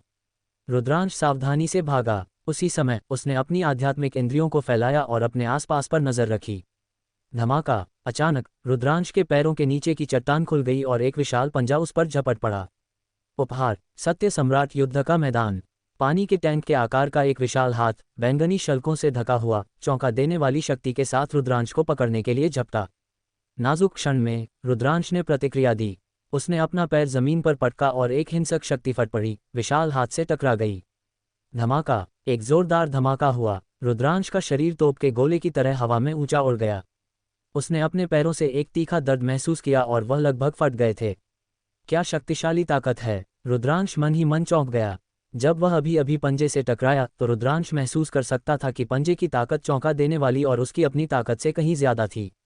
अविनाशी प्राचीन ग्रंथ का संचालन करते हुए उसके पैरों की चोटें तेजी से ठीक हो गईं।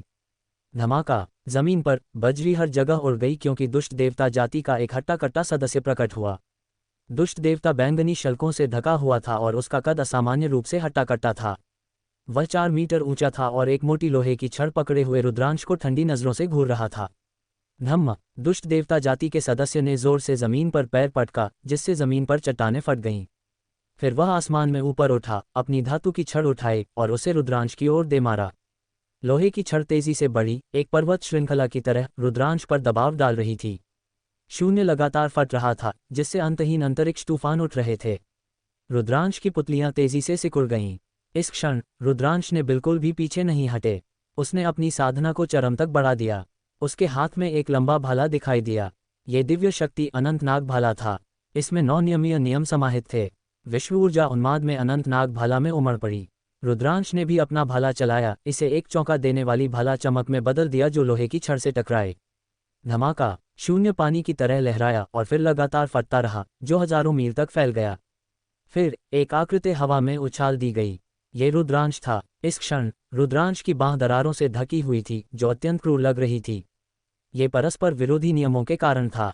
हालांकि इससे भी महत्वपूर्ण बात यह थी कि दूसरी पार्टी की भयानक शक्ति उमड़ पड़ी और रुद्रांश को घायल कर दिया।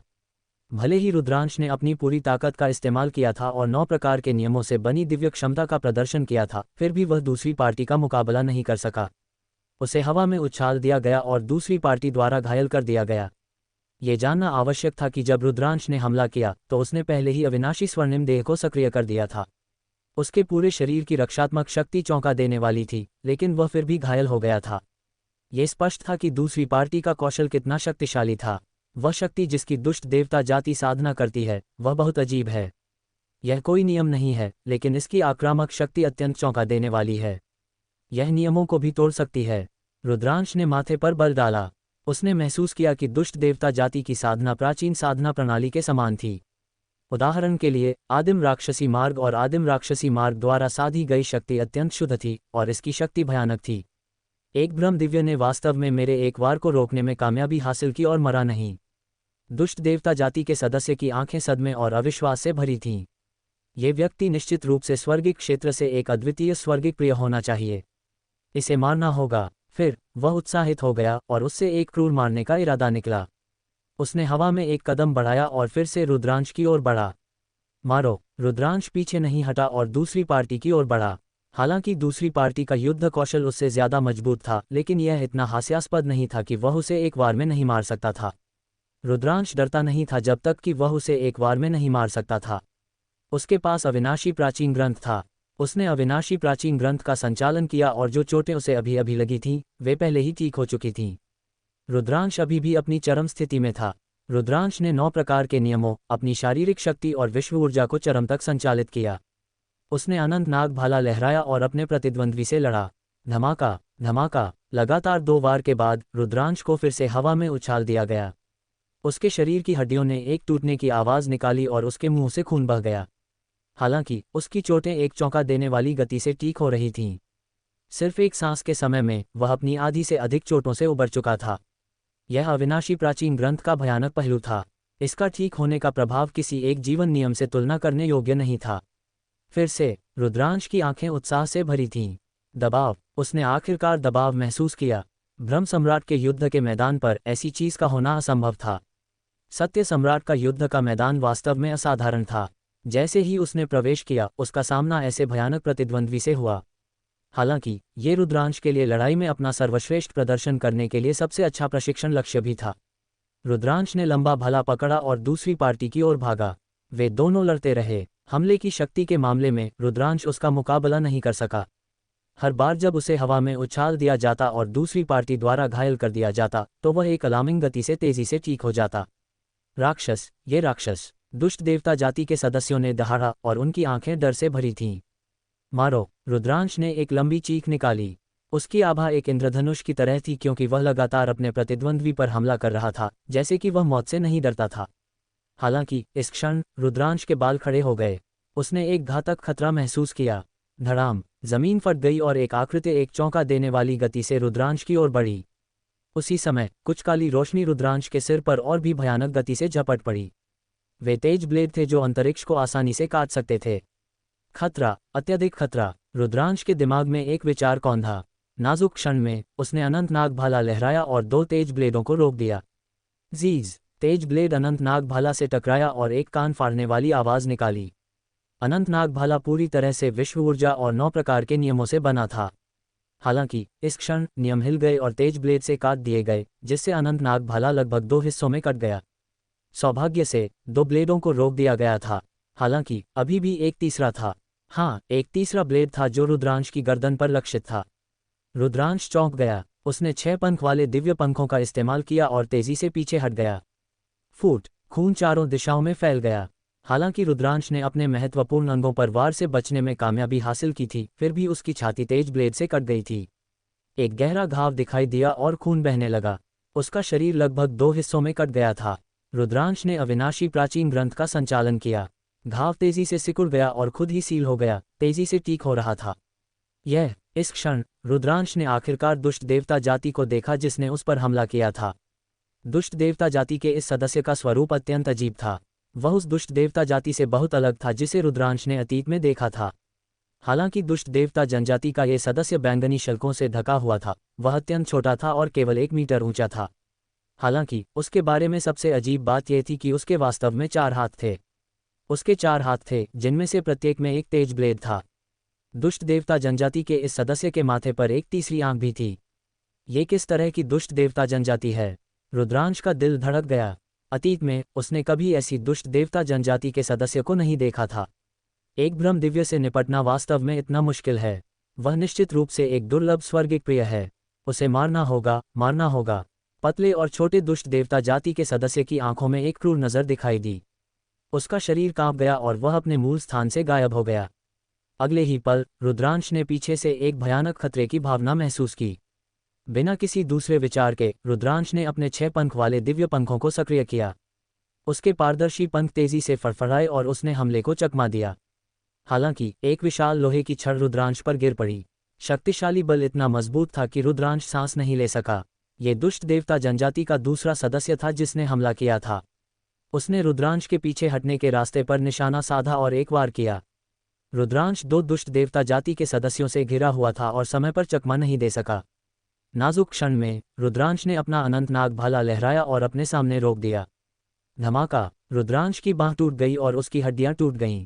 एक भयानक बल उस पर दबाव डाल रहा था, जिससे वह हवा में उछाल दिया गया और खून खांसने लगा। उसी समय पतले और छोटे दुष्ट देवता जाति के सदस्य ने फिर से हमला किया और रुद्रांश की ओर बढ़ा। रुद्रांश दहाड़ा और पूरी ताकत से चकमा दिया। उसी समय उसने अविनाशी स्वर्णिम देह को सक्रिय किया और उसका शरीर एक दिव्य अस्त्र जितना कठोर हो गया।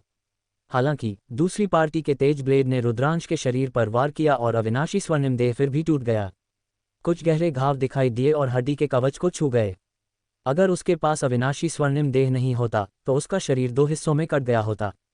लानत है, ये बच्चा इतना मारना मुश्किल क्यों है? मारो मारो मारो! पतले और छोटे दुष्ट देवता ने दहाड़ना जारी रखा। उसके 4 हाथ और 4 तेज ब्लेड लगातार बाहर निकल रहे थे, जो रुद्रांश पर हमलों का तूफान शुरू कर रहे थे। उसी समय दुष्ट देवता जनजाति का दूसरा सदस्य रुद्रांश की ओर बढ़ा। उन दोनों ने हमला किया और रुद्रांश खतरे में था। रुद्रांश ने अपनी पूरी ताकत का इस्तेमाल किया, लगातार चकमा दिया और कभी कभी जवाबी हमला किया। हालांकि वह अभी भी लगातार घायल हो रहा था।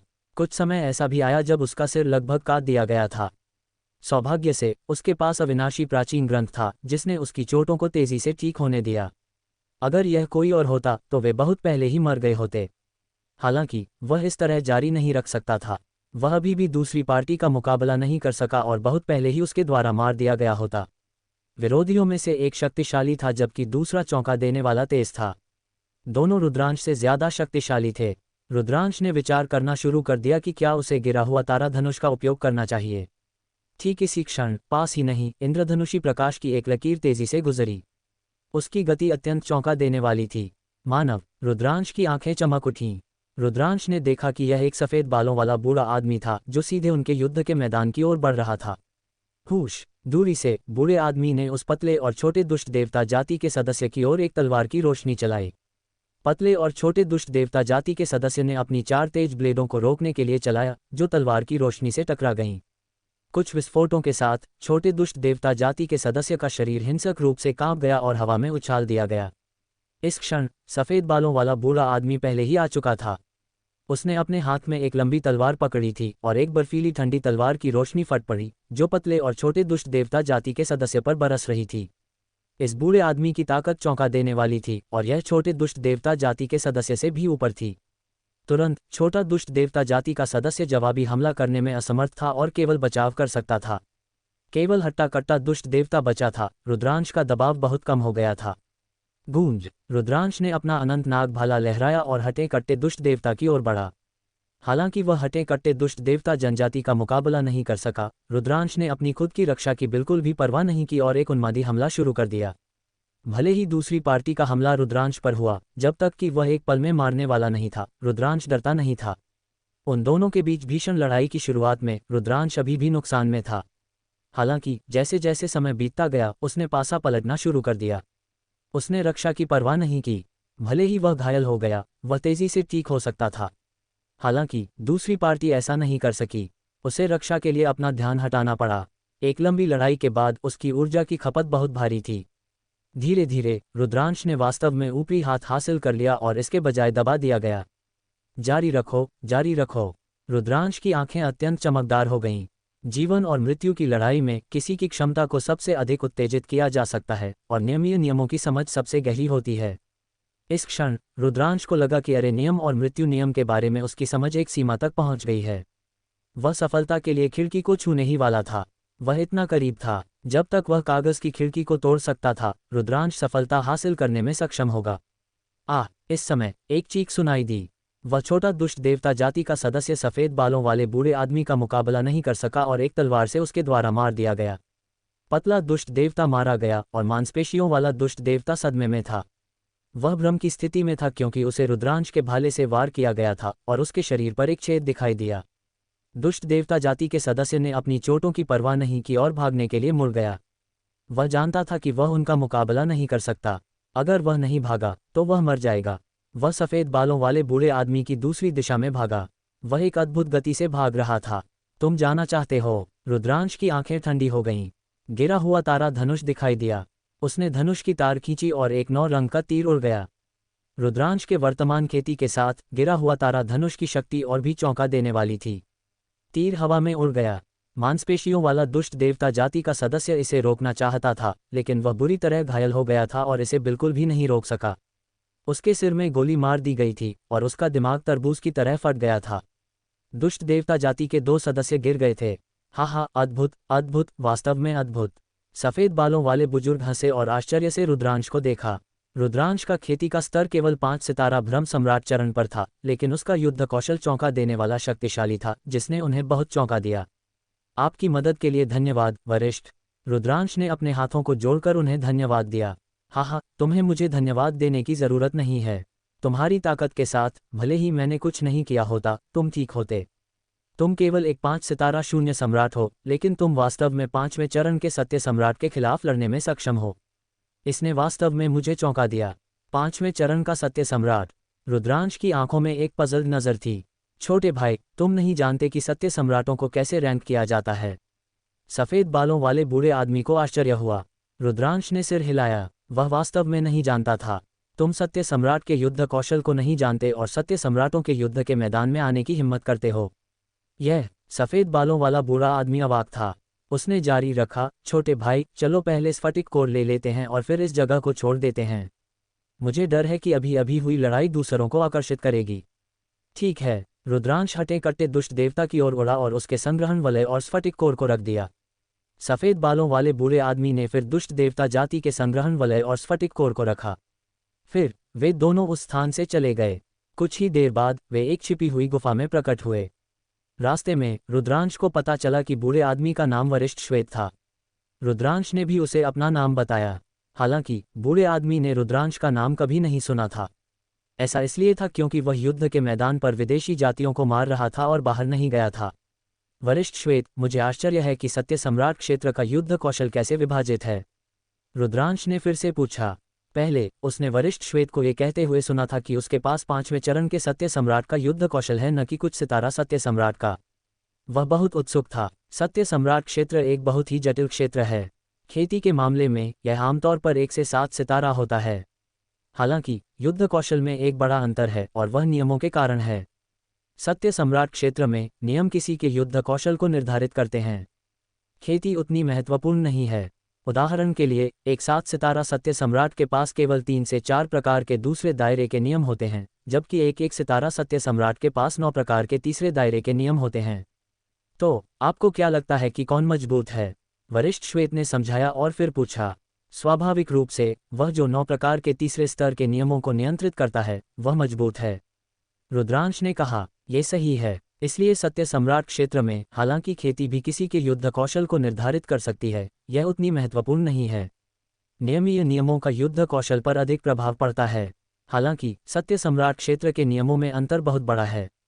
जैसा कि सभी जानते हैं, जब तक किसी की खेती शून्य सम्राट क्षेत्र के शिखर तक पहुंच जाती है और उसने 3 प्रकार के नियमीय नियमों को दूसरे दायरे तक साध्य कर लिया है, तब तक कोई भी सत्य सम्राट क्षेत्र में सफलता प्राप्त कर सकता है और एक सितारा सत्य सम्राट बन सकता है। हालांकि ये सबसे कमज़ोर 1 सितारा सत्य सम्राट है, जो केवल 3 प्रकार के नियमीय नियमों के दूसरे दायरे में है। यदि आप एक महान सम्राट बनना चाहते हैं, तो आपको 9 प्रकार के नियमों को तीसरे दायरे तक साधना होगा। कुछ शीर्ष सत्य सम्राट नियम 9 प्रकार के तीसरे दायरे के नियमों को नियंत्रित कर सकते हैं। 3 प्रकार के दूसरे स्तर, 9 प्रकार के तीसरे स्तर, और प्रत्येक स्तर में परिपक्वता का एक अलग स्तर होता है। उनके बीच क्या अंतर है? वरिष्ठ श्वेत ने विस्तार से समझाया। Smiling face.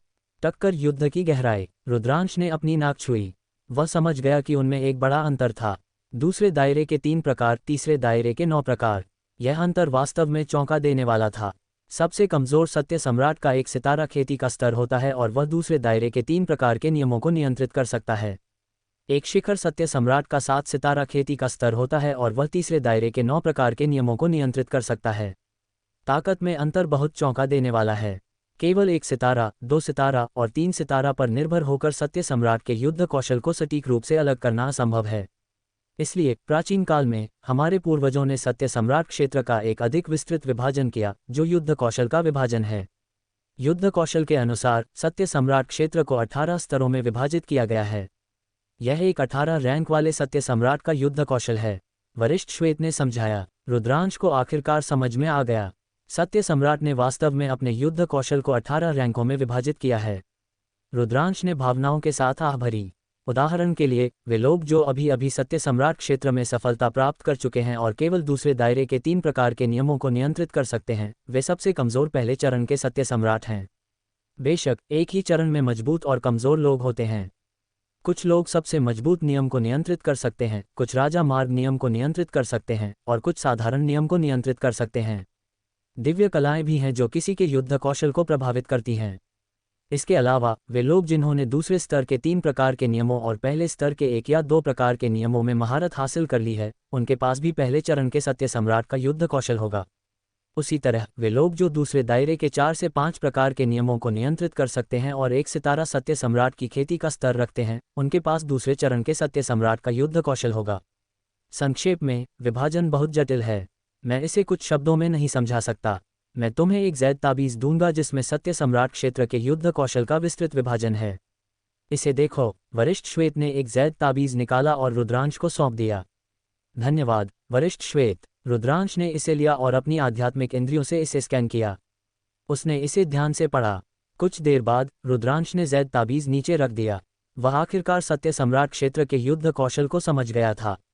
सत्य सम्राट क्षेत्र में नियमीय नियम किसी के युद्ध कौशल को सबसे अधिक प्रभावित करते थे। हालांकि खेती, जो विश्व ऊर्जा की शक्ति भी थी, भौतिक शरीर की ताकत और दिव्य कलाएं भी किसी के युद्ध कौशल को प्रभावित कर सकती थीं। इसलिए कुल युद्ध कौशल को 18 स्तरों में विभाजित किया गया था। दुष्ट देवता जाति के जिन 2 सदस्यों को उन्होंने पहले मारा था, उनके पास 5वें चरण के सत्य सम्राट का युद्ध कौशल था। कुछ तुलना के बाद रुद्रांश ने अनुमान लगाया कि उसके पास 4थे चरण के सत्य सम्राट का युद्ध कौशल था। हालांकि रुद्रांश का खेती का स्तर केवल 5 सितारा ब्रह्म सम्राट चरण पर था, उसका भौतिक शरीर बहुत मजबूत था जो खेती के स्तर की कमी को पूरा कर सकता था। दूसरी ओर रुद्रांश ने 9 प्रकार के नियमों को नियंत्रित किया। हालांकि उनमें से 3 परम नियम थे।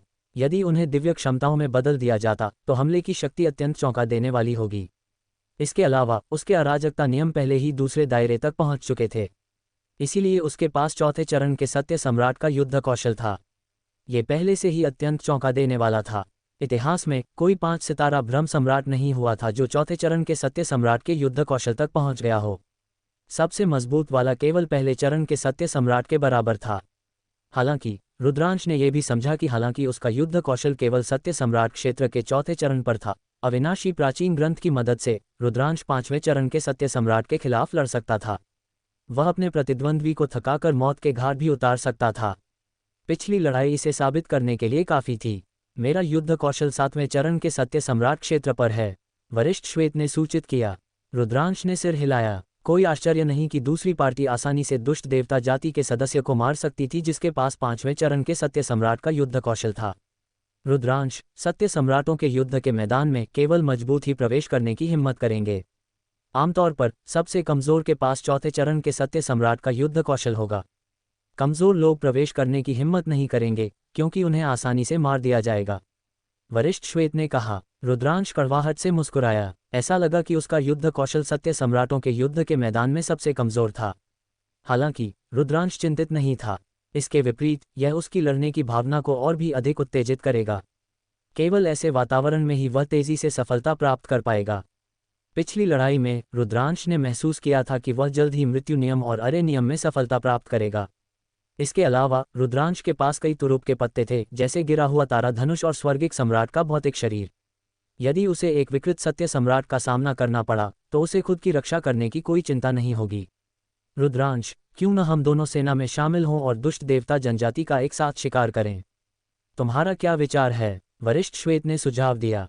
ठीक है, रुद्रांश ने एक पल के लिए सोचा और सहमत होते हुए सिर हिलाया। सबसे पहले उसने महसूस किया कि वरिष्ठ श्वेत एक अच्छे इंसान थे और एक भयावह व्यक्ति की तरह नहीं लगते थे। इसके अलावा वह वास्तव में सत्य सम्राट युद्ध के मैदान से बहुत अपरिचित था। दुष्ट देवता जाति का शिकार करने के लिए वरिष्ठ श्वेत के साथ काम करना उसके लिए बेहतर होगा। ठीक है, हालांकि सत्य सम्राट युद्ध के मैदान की परिधि भी अत्यंत खतरनाक है। यहाँ कई विशेषज्ञ हैं और हम केवल धावा नहीं बोल सकते। चलो पहले घात लगाने के लिए एक जगह ढूंढते हैं और देखते हैं कि क्या हम दुष्ट देवता जनजाति पर घात लगा सकते हैं। वरिष्ठ श्वेत के सुझाव पर रुद्रांश को कोई आपत्ति नहीं थी। वे दोनों उस स्थान से चले गए और एक छिपी हुई जगह ढूंढ ली। वरिष्ठ श्वेत ने काले कपड़े का एक टुकड़ा निकाला और उन दोनों को ढक दिया। अचानक वे अपने आसपास की चट्टानों के साथ एक हो गए। रंग बिल्कुल वैसा ही था और बताना असंभव था। इसके अलावा इस कपड़े में किसी की आभा को छिपाने की क्षमता थी। यदि कोई पास नहीं आता तो कोई इसे पकड़ नहीं पाएगा। रुद्रांश गुप्त रूप से चकित था। ऐसा लगता था कि जो लोग पूरे साल युद्ध के मैदान पर सक्रिय रहते थे उनके पास अद्वितीय चालें होती थीं। वे दोनों इंतजार करते रहे। पहले 2 दिनों में कोई हलचल नहीं हुई। उन्होंने कोई विदेशी जाति या यहाँ तक कि स्वर्गिक क्षेत्र से कोई प्राणी भी नहीं देखा। ये तीसरे दिन तक नहीं हुआ कि कुछ हलचल हुई। वे यहाँ हैं। वरिष्ठ श्वेत की आंखें चमक उठीं क्योंकि उसने उत्तर की ओर देखा। रुद्रांश ने भी देखा और जमीन पर यात्रा करते हुए 3 आकृतियों को देखा। वे तेज नहीं थे और वे बहुत गुप्त थे। यदि कोई ध्यान से नहीं देखता तो कोई नहीं बता पाएगा। वे दुष्ट देवता जनजाति से थे। उनमें से 2 दुष्ट देवता जाति से थे और उनमें से एक पतला और 4 हाथों वाला था। दुष्ट देवता जाति के तीनों सदस्य अत्यंत सावधान थे क्योंकि वे घात लगाए जाने की स्थिति में अपने आसपास का सर्वेक्षण कर रहे थे। वरिष्ठ, क्या हमें हमला करना चाहिए? रुद्रांश ने वरिष्ठ श्वेत को आवाज से सूचित किया। हमला करो, लेकिन जल्दबाजी में बाहर मत निकलो। हमें एक योजना की जरूरत है। वरिष्ठ श्वेत ने कहा। लड़े बिना एक सत्य सम्राट के युद्ध कौशल का न्याय करना बहुत मुश्किल था। सत्य सम्राट क्षेत्र अन्य क्षेत्रों से अलग था। अन्य क्षेत्रों के लिए कोई भी अपनी खेती की ताकत के आधार पर कम या ज्यादा न्याय कर सकता था, लेकिन सत्य सम्राट क्षेत्र के लिए कहना मुश्किल था। कुछ लोगों के खेती के स्तर कम थे, लेकिन उनके नियम चौंका देने वाले रूप से मजबूत थे, इसलिए उनका युद्ध कौशल स्वाभाविक रूप से भी चौंका देने वाला था। इस प्रकार सत्य सम्राटों के युद्ध के मैदान में किस्मत कभी कभी बहुत महत्वपूर्ण थी। उदाहरण के लिए, यदि आप किसी पर घात लगाते हैं और यदि आप दुर्भाग्यशाली थे और भयानक युद्ध कौशल के साथ एक अस्तित्व से मिले, तो आप केवल ये स्वीकार कर सकते हैं कि आप दुर्भाग्यशाली थे। इसलिए उनके लिए 3 दुष्ट देवता जनजाति के सदस्यों की ताकत निर्धारित करना मुश्किल था। अगर अतीत में होता तो वरिष्ठ श्वेत उन पर हमला नहीं करते क्योंकि यह बहुत जोखिम भरा था। लेकिन अब उन्होंने हमला करने का फैसला किया। ये कैसा रहेगा? तुम पहले हमला मत करो। मैं पहले हमला करूंगा और दूसरी पार्टी के युद्ध कौशल का परीक्षण करूंगा। अगर दूसरी पार्टी का युद्ध कौशल मुझसे ज्यादा मजबूत है तो तुम उस धनुष और तीर का उपयोग करके दूसरी पार्टी को दबा सकते हो। हम पीछे हटेंगे। अगर दुश्मन का युद्ध कौशल हमारी निपटने की क्षमता के भीतर है तो हम एक साथ हमला करेंगे और उन्हें मार डालेंगे। वरिष्ठ श्वेत ने सुझाव दिया। वरिष्ठ, अगर आप ऐसा करते हैं तो क्या आप खतरे में नहीं होंगे? रुद्रांश ने छुआ हुआ महसूस करते हुए कहा। वह समझ गया कि वरिष्ठ श्वेत उसे बचाने की कोशिश कर रहे थे। अगर दूसरी पार्टी का युद्ध कौशल बहुत भयानक था और उनसे बहुत ऊपर था, तो अगर वरिष्ठ श्वेत बाहर निकलते हैं तो वह खतरे में पड़ जाएंगे। हालांकि रुद्रांश कम से कम जीवित रहेगा। युद्ध के मैदान पर बिना किसी खतरे के कैसे हो सकता है? वरिष्ठ श्वेत मुस्कुराए। उन्होंने थोड़ी देर और इंतजार किया।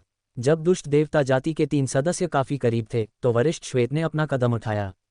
हुश! वरिष्ठ श्वेत एक दिव्य तलवार में परिवर्तित होते हुए प्रतीत हुए। वह तलवार के साथ एक हो गए और शून्य को भेदते हुए बाहर निकल गए। उन्होंने एक हटे कट्टे दुष्ट देवता के महत्वपूर्ण बिंदु पर निशाना साधा।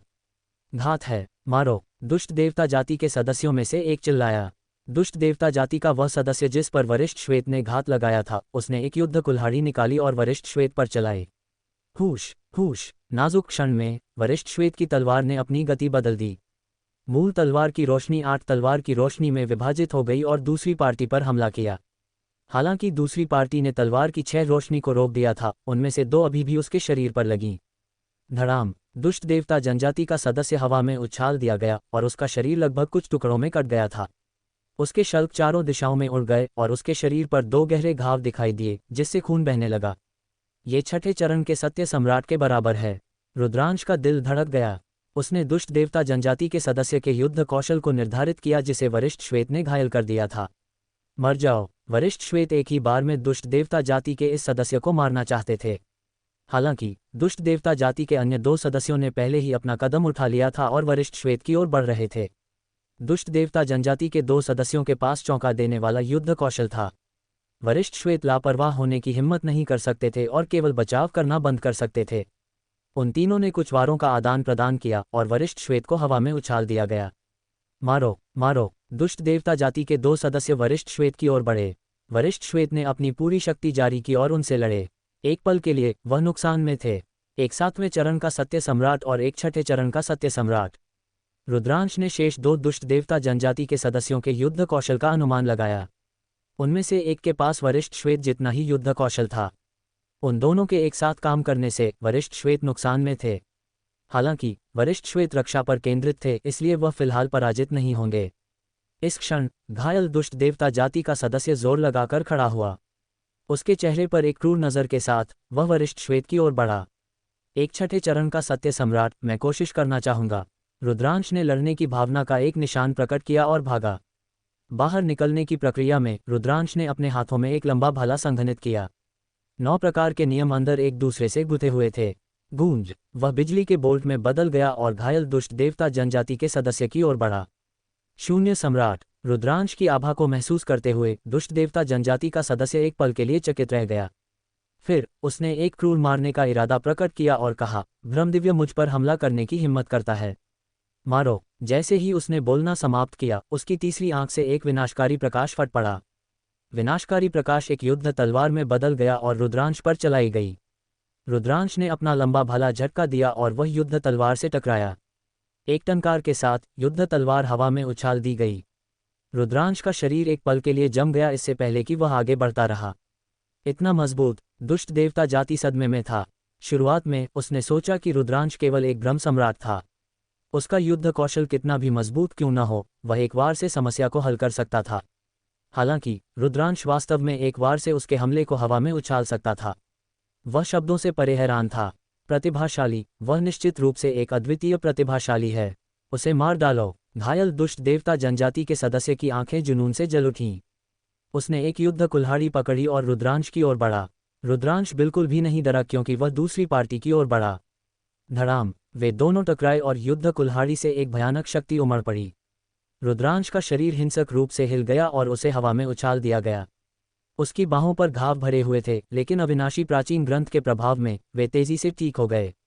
मारो। रुद्रांश का आंकड़ा एक पल के लिए रुका, इससे पहले कि वह दूसरी पार्टी पर हमला करता। बच्चे, मर जाओ। दुष्ट देवता जनजाति के सदस्यों ने गुस्से में दहाड़ा और अपने भयानक हमले किए। उन दोनों ने एक पंक्ति में कुछ वारों का आदान प्रदान किया। रुद्रांश उसका मुकाबला नहीं कर सका। उसे दूसरी पार्टी के विनाशकारी प्रकाश से वार किया गया और उसके शरीर पर एक घाव दिखाई दिया। हालांकि घाव पर मांसपेशियां तेजी से हिल गईं और एक चौंका देने वाली गति से ठीक हो गईं। क्या शक्तिशाली शक्ति है, जैसा कि छठे चरण के सत्य सम्राट से उम्मीद थी। सौभाग्य से दूसरी पार्टी घायल है, रुद्रांश ने सोचा। अगर वह अपने शिखर पर होता तो रुद्रांश खतरे में होता, भले ही उसके पास अविनाशी प्राचीन ग्रंथ होता। हालांकि वह अभी वरिष्ठ श्वेत के घात से घायल हुआ था और उसका युद्ध कौशल बहुत कम हो गया था। अधिक से अधिक वह केवल 5वें चरण के सत्य सम्राट से थोड़ा मजबूत था। रुद्रांश अभी भी ऐसे युद्ध कौशल का सामना कर सकता था। मारो। रुद्रांश ने अपनी चोटों की परवाह नहीं की और दूसरी पार्टी पर हमला किया। वे दोनों वारों का आदान प्रदान करना जारी रखा। रुद्रांश पूरी तरह से नुकसान में था और लगातार अपने प्रतिद्वंद्वी द्वारा घायल हो रहा था। हालांकि अविनाशी प्राचीन ग्रंथ के प्रभाव में वह बहुत तेजी से ठीक हो जाता था। भले ही वह लड़ने वाला था, उसकी चोटें तेजी से ठीक हो जाएंगी। राक्षस, ये राक्षस। दुष्ट देवता जनजाति के सदस्यों ने डर की एक नज़र प्रकट की। रुद्रांश एक अजेय राक्षस की तरह था। मृत्यु नियम, अरे नियम, सफलता प्राप्त करो, मेरे लिए सफलता प्राप्त करो। रुद्रांश ने अपने दिल में दहाड़ा। भीषण लड़ाई में रुद्रांश ने फिर से सफलता की आभा देखी। रुद्रांश द्वारा 9 प्रकार के नियमों को चरम तक संचालित किया जा रहा था। धमाका। अचानक रुद्रांश की ताकत एक पायदान बढ़ गई और उसने एक वार से दूसरी पार्टी के हमले को दूर कर दिया। मैंने सफलता प्राप्त कर ली है, यह अरे नियम है। रुद्रांश बहुत खुश था। उसके अरे नियम ने आखिरकार दूसरे दायरे में सफलता प्राप्त कर ली थी। रुद्रांश के अरे नियम ने दूसरे दायरे में सफलता प्राप्त कर ली थी।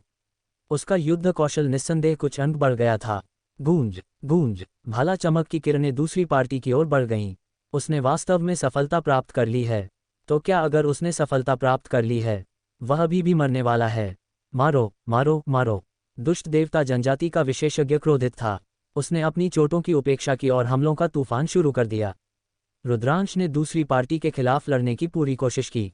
हालांकि वह अभी भी नुकसान में था, उसकी स्थिति पहले से बेहतर थी। मृत्यु नियम, मृत्यु नियम। रुद्रांश पूरी तरह से केंद्रित था, मृत्यु नियम की बाधा को तोड़ने की कोशिश कर रहा था। एक और 10 या इतने वार के बाद रुद्रांश के शरीर से मृत्यु की एक अत्यंत शक्तिशाली आभा अचानक निकली। उसी समय रुद्रांश की ताकत में एक बड़ा मार्जिन बढ़ गया। धमाका। रुद्रांश ने दुष्ट देवता जाति के साथ एक और वार का आदान प्रदान किया। इस बार रुद्रांश पीछे नहीं हटा, इसके बजाय ये दुष्ट देवता जाति थी जिसे रुद्रांश ने पीछे हटने के लिए मजबूर किया। मृत्यु नियम सफलता। रुद्रांश का मृत्यु नियम आधिकारिक तौर पर दूसरे दायरे तक पहुंच गया था। मृत्यु नियम एक परम नियम था और अरे नियम से तुलना नहीं की जा सकती थी। सफलता और अराजकता नियम के साथ सम्मिलन के साथ रुद्रांश का युद्ध कौशल एक बड़े मार्जिन से बढ़ गया था। रुद्रांश की क्षमता ने दूसरी पार्टी को दबाना शुरू कर दिया। ये कैसे संभव है? दूसरी पार्टी ने अविश्वास में दहाड़ा। उसके साथ लड़ाई के बीच में लगातार सफलता प्राप्त करने में सक्षम होना, ऐसा व्यक्ति कैसे हो सकता है? ये प्रतिभा थोड़ी बहुत राक्षसी थी। मारो। रुद्रांश का युद्ध कौशल और आत्मविश्वास आसमान छू गया। उसने जवाबी हमला करना शुरू कर दिया और उसके हमले उग्र थे। हुश हुश हुश। भाले का प्रकाश दुष्ट देवता जाति के पूरे शरीर को घेर लिया। फूट। रुद्रांश के भाले ने दुष्ट देवता जनजाति के सदस्य के शरीर को छेद दिया, जिससे खून की एक लंबी धारा निकल आई। अगर दुष्ट देवता जनजाति अपने शिखर पर होती तो वह अभी भी वर्तमान रुद्रांश से मजबूत होती। हालांकि रुद्रांश ने लगातार 2 प्रकार के नियमों में सफलता प्राप्त की थी और उसका युद्ध कौशल बहुत बढ़ गया था। उसका युद्ध कौशल एक ही बार में छठे चरण के सत्य सम्राट के युद्ध कौशल तक नहीं बढ़ा। यह शायद 5वें चरण के सत्य सम्राट के शिखर पर था और अभी भी अपने प्रतिद्वंद्वी से कमजोर था। हालांकि वह वरिष्ठ श्वेत द्वारा घायल हो गया था और रुद्रांश के साथ लंबे समय से लड़ रहा था। उसका युद्ध कौशल कमजोर हो गया था और अब रुद्रांश से कमजोर था। रुद्रांश के हमले तूफान की तरह थे जो उसके प्रतिद्वंद्वी की ओर बढ़ रहे थे। उसने अपनी खुद की रक्षा को पूरी तरह से अनदेखा कर दिया और दूसरी पार्टी और भी ज्यादा मात खा गई थी। 10 से अधिक वार के बाद उसका आधा शरीर रुद्रांश द्वारा टूट गया था। वह बुरी तरह घायल हो गया था और मौत के कगार पर था। दिल, टक्कर, विजय और विश्राम। आओ और मुझे बचाओ। दुष्ट देवता जाति के सदस्य ने दहाड़ लगाए और दूसरों को उसे बचाने के लिए बुलाया। दुष्ट देवता जाति के उन सदस्यों में से एक जो वरिष्ठ श्वेत से लड़ रहा था, जिसके पास छठे चरण के सत्य सम्राट का युद्ध कौशल था, उसने वरिष्ठ श्वेत को छोड़ दिया और रुद्रांश की ओर बढ़ा। 7वें चरण के सत्य सम्राट के युद्ध कौशल वाला दूसरा दुष्ट देवता जाति का सदस्य वरिष्ठ श्वेत से लड़ता रहा। गूंज गूंज। दुष्ट देवता जाति का सदस्य जो रुद्रांश की ओर बढ़ रहा था, वह पतला और छोटा था। उसके 4 हाथ थे और वह अत्यंत तेज था। वह शून्य में चमका और रुद्रांश की ओर बढ़ा। रुद्रांश ने तुरंत गिरा हुआ तारा धनुष निकाला। रुद्रांश ने इस लड़ाई में अपना लक्ष्य हासिल कर लिया था। अब और देर करने की जरूरत नहीं थी। रुद्रांश के नियमों में सफलता के साथ गिरा हुआ तारा धनुष की शक्ति और मजबूत हो गई थी। रुद्रांश ने अपनी नियम शक्ति और विश्व शक्ति को गिरा हुआ तारा धनुष में भेजा और एक तीर जो 9 रंग बिखेर रहा था, एक धूमकेतु की तरह बाहर निकला। क्या? छोटे दुष्ट देवता जाति का सदस्य चौंक गया। उसने अपने 4 हाथों को लगातार हिलाया और 4 तेज ब्लेड 9 रंग के तीर को रोकने की कोशिश में बाहर निकले। गूंज गूंज गूंज गूंज। 4 लगातार विस्फोटों के साथ पतले दुष्ट देवता जाति के सदस्य के 4 तेज ब्लेडों को दूर खदेड़ दिया गया। उसका शरीर हिंसक रूप से कांप गया क्योंकि वह पीछे हट गया। हालांकि वह तीर की शक्ति के एक हिस्से को रोकने में कामयाब रहा, उसने इसे पूरी तरह से नहीं रोका। तीर रुका नहीं और आगे बढ़ता रहा। फूट। पतले दुष्ट देवता जाति के सदस्य को तीर ने सीधे छेद दिया, जिससे उसके शरीर में एक बड़ा छेद हो गया। तीर की विनाशकारी शक्ति ने पहले ही उसके जीवन बल को मिटा दिया था। वर्तमान में रुद्रांश का युद्ध कौशल पहले ही 5वें चरण के सत्य सम्राट के शिखर तक पहुंच चुका था। गिरा हुआ तारा धनुष से छठे चरण के सत्य सम्राट को मारकर मारना उसके लिए मुश्किल नहीं था। ये देखकर दुष्ट देवता जनजाति का सदस्य जो पहले रुद्रांश द्वारा घायल हुआ था, लगभग मौत से डर गया था। मारो। रुद्रांश ने गिरा हुआ तारा धनुष को दूर रखा और उस पर हमला किया। इस बार उसने दूसरी पार्टी को मारने के लिए ज्यादा प्रयास खर्च नहीं किया। इस क्षण दुष्ट देवता जनजाति का सदस्य जो वरिष्ठ श्वेत से लड़ रहा था, वह सदमे में था। ये बस अविश्वसनीय था। दुष्ट देवता जाति के 2 छठे चरण के सत्य सम्राट विशेषज्ञ वास्तव में एक ब्रह्म सम्राट का मुकाबला नहीं कर सके और उसके द्वारा मारे गए। उसने लगभग सोचा कि वह सपना देख रहा था। विचलित होकर उसे वरिष्ठ श्वेत के वार से वार किया गया और वह हवा में उछाल दिया गया, खून थूकता हुआ। वरिष्ठ श्वेत ऐसे अवसर को जाने नहीं देंगे और हमलों का तूफान शुरू करने का अवसर लिया। धड़ाम। दुष्ट देवता जनजाति के सदस्य ने भागने के लिए मुड़ने से पहले हमला करने की पूरी कोशिश की। रुद्रांश ने गिरा हुआ तारा धनुष निकाला और गोली मार दी। धमाका। दुष्ट देवता जाति का सदस्य एक तीर से छेद गया और मौत के कगार पर था। वरिष्ठ श्वेत जो दौड़कर आए थे, उन्होंने अवसर का लाभ उठाया और एक ही तलवार के वार से उसे मार डाला। दुष्ट देवता जाति के 3 सदस्य मारे गए थे। उन दोनों ने दुष्ट देवता जाति के भंडारण कंगन और क्रिस्टल कोर को रखा और क्षेत्र छोड़ दिया। वे एक और गुप्त जगह में छिप गए और अपने पुरस्कारों की जांच की। इस लड़ाई में रुद्रांश ने 2 भंडारण कंगन प्राप्त किए थे। पिछले भंडारण कंगन के अलावा रुद्रांश ने उन्हें एक एक करके जांच की। विश्वकोर। रुद्रांश की आंखें चमक उठीं। उसने अपने भंडारण कंगन में विश्वकोर के 5 टुकड़े पाए। सामान्यतया केवल सत्य सम्राट क्षेत्र के विशेषज्ञ जिनके पास स्थिर छोटे संसार थे, वे उन्हें मारने के बाद पूरा विश्वकोर प्राप्त कर सकते थे। दुष्ट देवता जनजाति ने स्वर्गिक क्षेत्र से सत्य सम्राट को मारने के बाद वे अपना इनाम प्राप्त करने के लिए विश्वकोर के साथ लौट आए। विश्वकोर स्वर्गिक क्षेत्र में प्राणियों के लिए बहुत उपयोगी था। जब तक विश्वकोर पर नियमीय नियमों को हटा दिया गया था, तब तक विश्वकोर की ऊर्जा को सीधे अवशोषित और परिष्कृत किया जा सकता था। इसका उपयोग एक छोटा संसार संघनित करने और खेती में सुधार के लिए किया जा सकता था। बेशक, अगर दूसरी पार्टी के विश्वकोर के नियमीय नियम बिल्कुल आपके अपने जैसे थे, तो बधाई हो, प्रभाव और भी अधिक होगा। हालांकि 2 जगह का शहर के उच्च अधिकारियों का एक नियम था कि युद्ध के मैदान पर स्वर्गिक क्षेत्र के लोगों को एक दूसरे को मारने की अनुमति नहीं थी। इसलिए यदि वे विश्वकोर प्राप्त करना चाहते थे, तो वे केवल दुष्ट देवता जनजाति से ही ऐसा कर सकते थे। दुष्ट देवता जाति स्वर्गिक क्षेत्र के विशेषज्ञों का शिकार करेगी और विश्वकोर प्राप्त करेगी। जब तक वे दुष्ट देवता जाति को मारते थे, वे विश्वकोर प्राप्त करने में सक्षम होंगे। उसने विश्वकोर निकाला और उसे दूर रखा। उसने अन्य चीजों की जांच की और उन्हें दूर रखा। रुद्रांश, ये 3 विश्वकोर तुम्हारे लिए हैं। इस क्षण वरिष्ठ श्वेत ने भी गिनती पूरी कर ली थी। उन्होंने विश्वकोर के 3 टुकड़े निकाले और रुद्रांश को सौंप दिए। वरिष्ठ, आप? रुद्रांश थोड़ा हैरान था। इसे ले लो, तुम बहुत युवा हो और तुम्हारे पास अद्वितीय प्रतिभा है। तुम्हारा भविष्य असीम है। मैं अलग हूँ। मैंने अपनी सारी क्षमता का उपयोग कर लिया है। मेरे लिए सुधार करना बहुत मुश्किल होगा। मैं बस अपने लिए कुछ रखूंगा। मैं तुम्हें संसाधन क्यों न दूं? वरिष्ठ श्वेत मुस्कुराए। वरिष्ठ, ये कैसे हो सकता है? रुद्रांश ने मना कर दिया।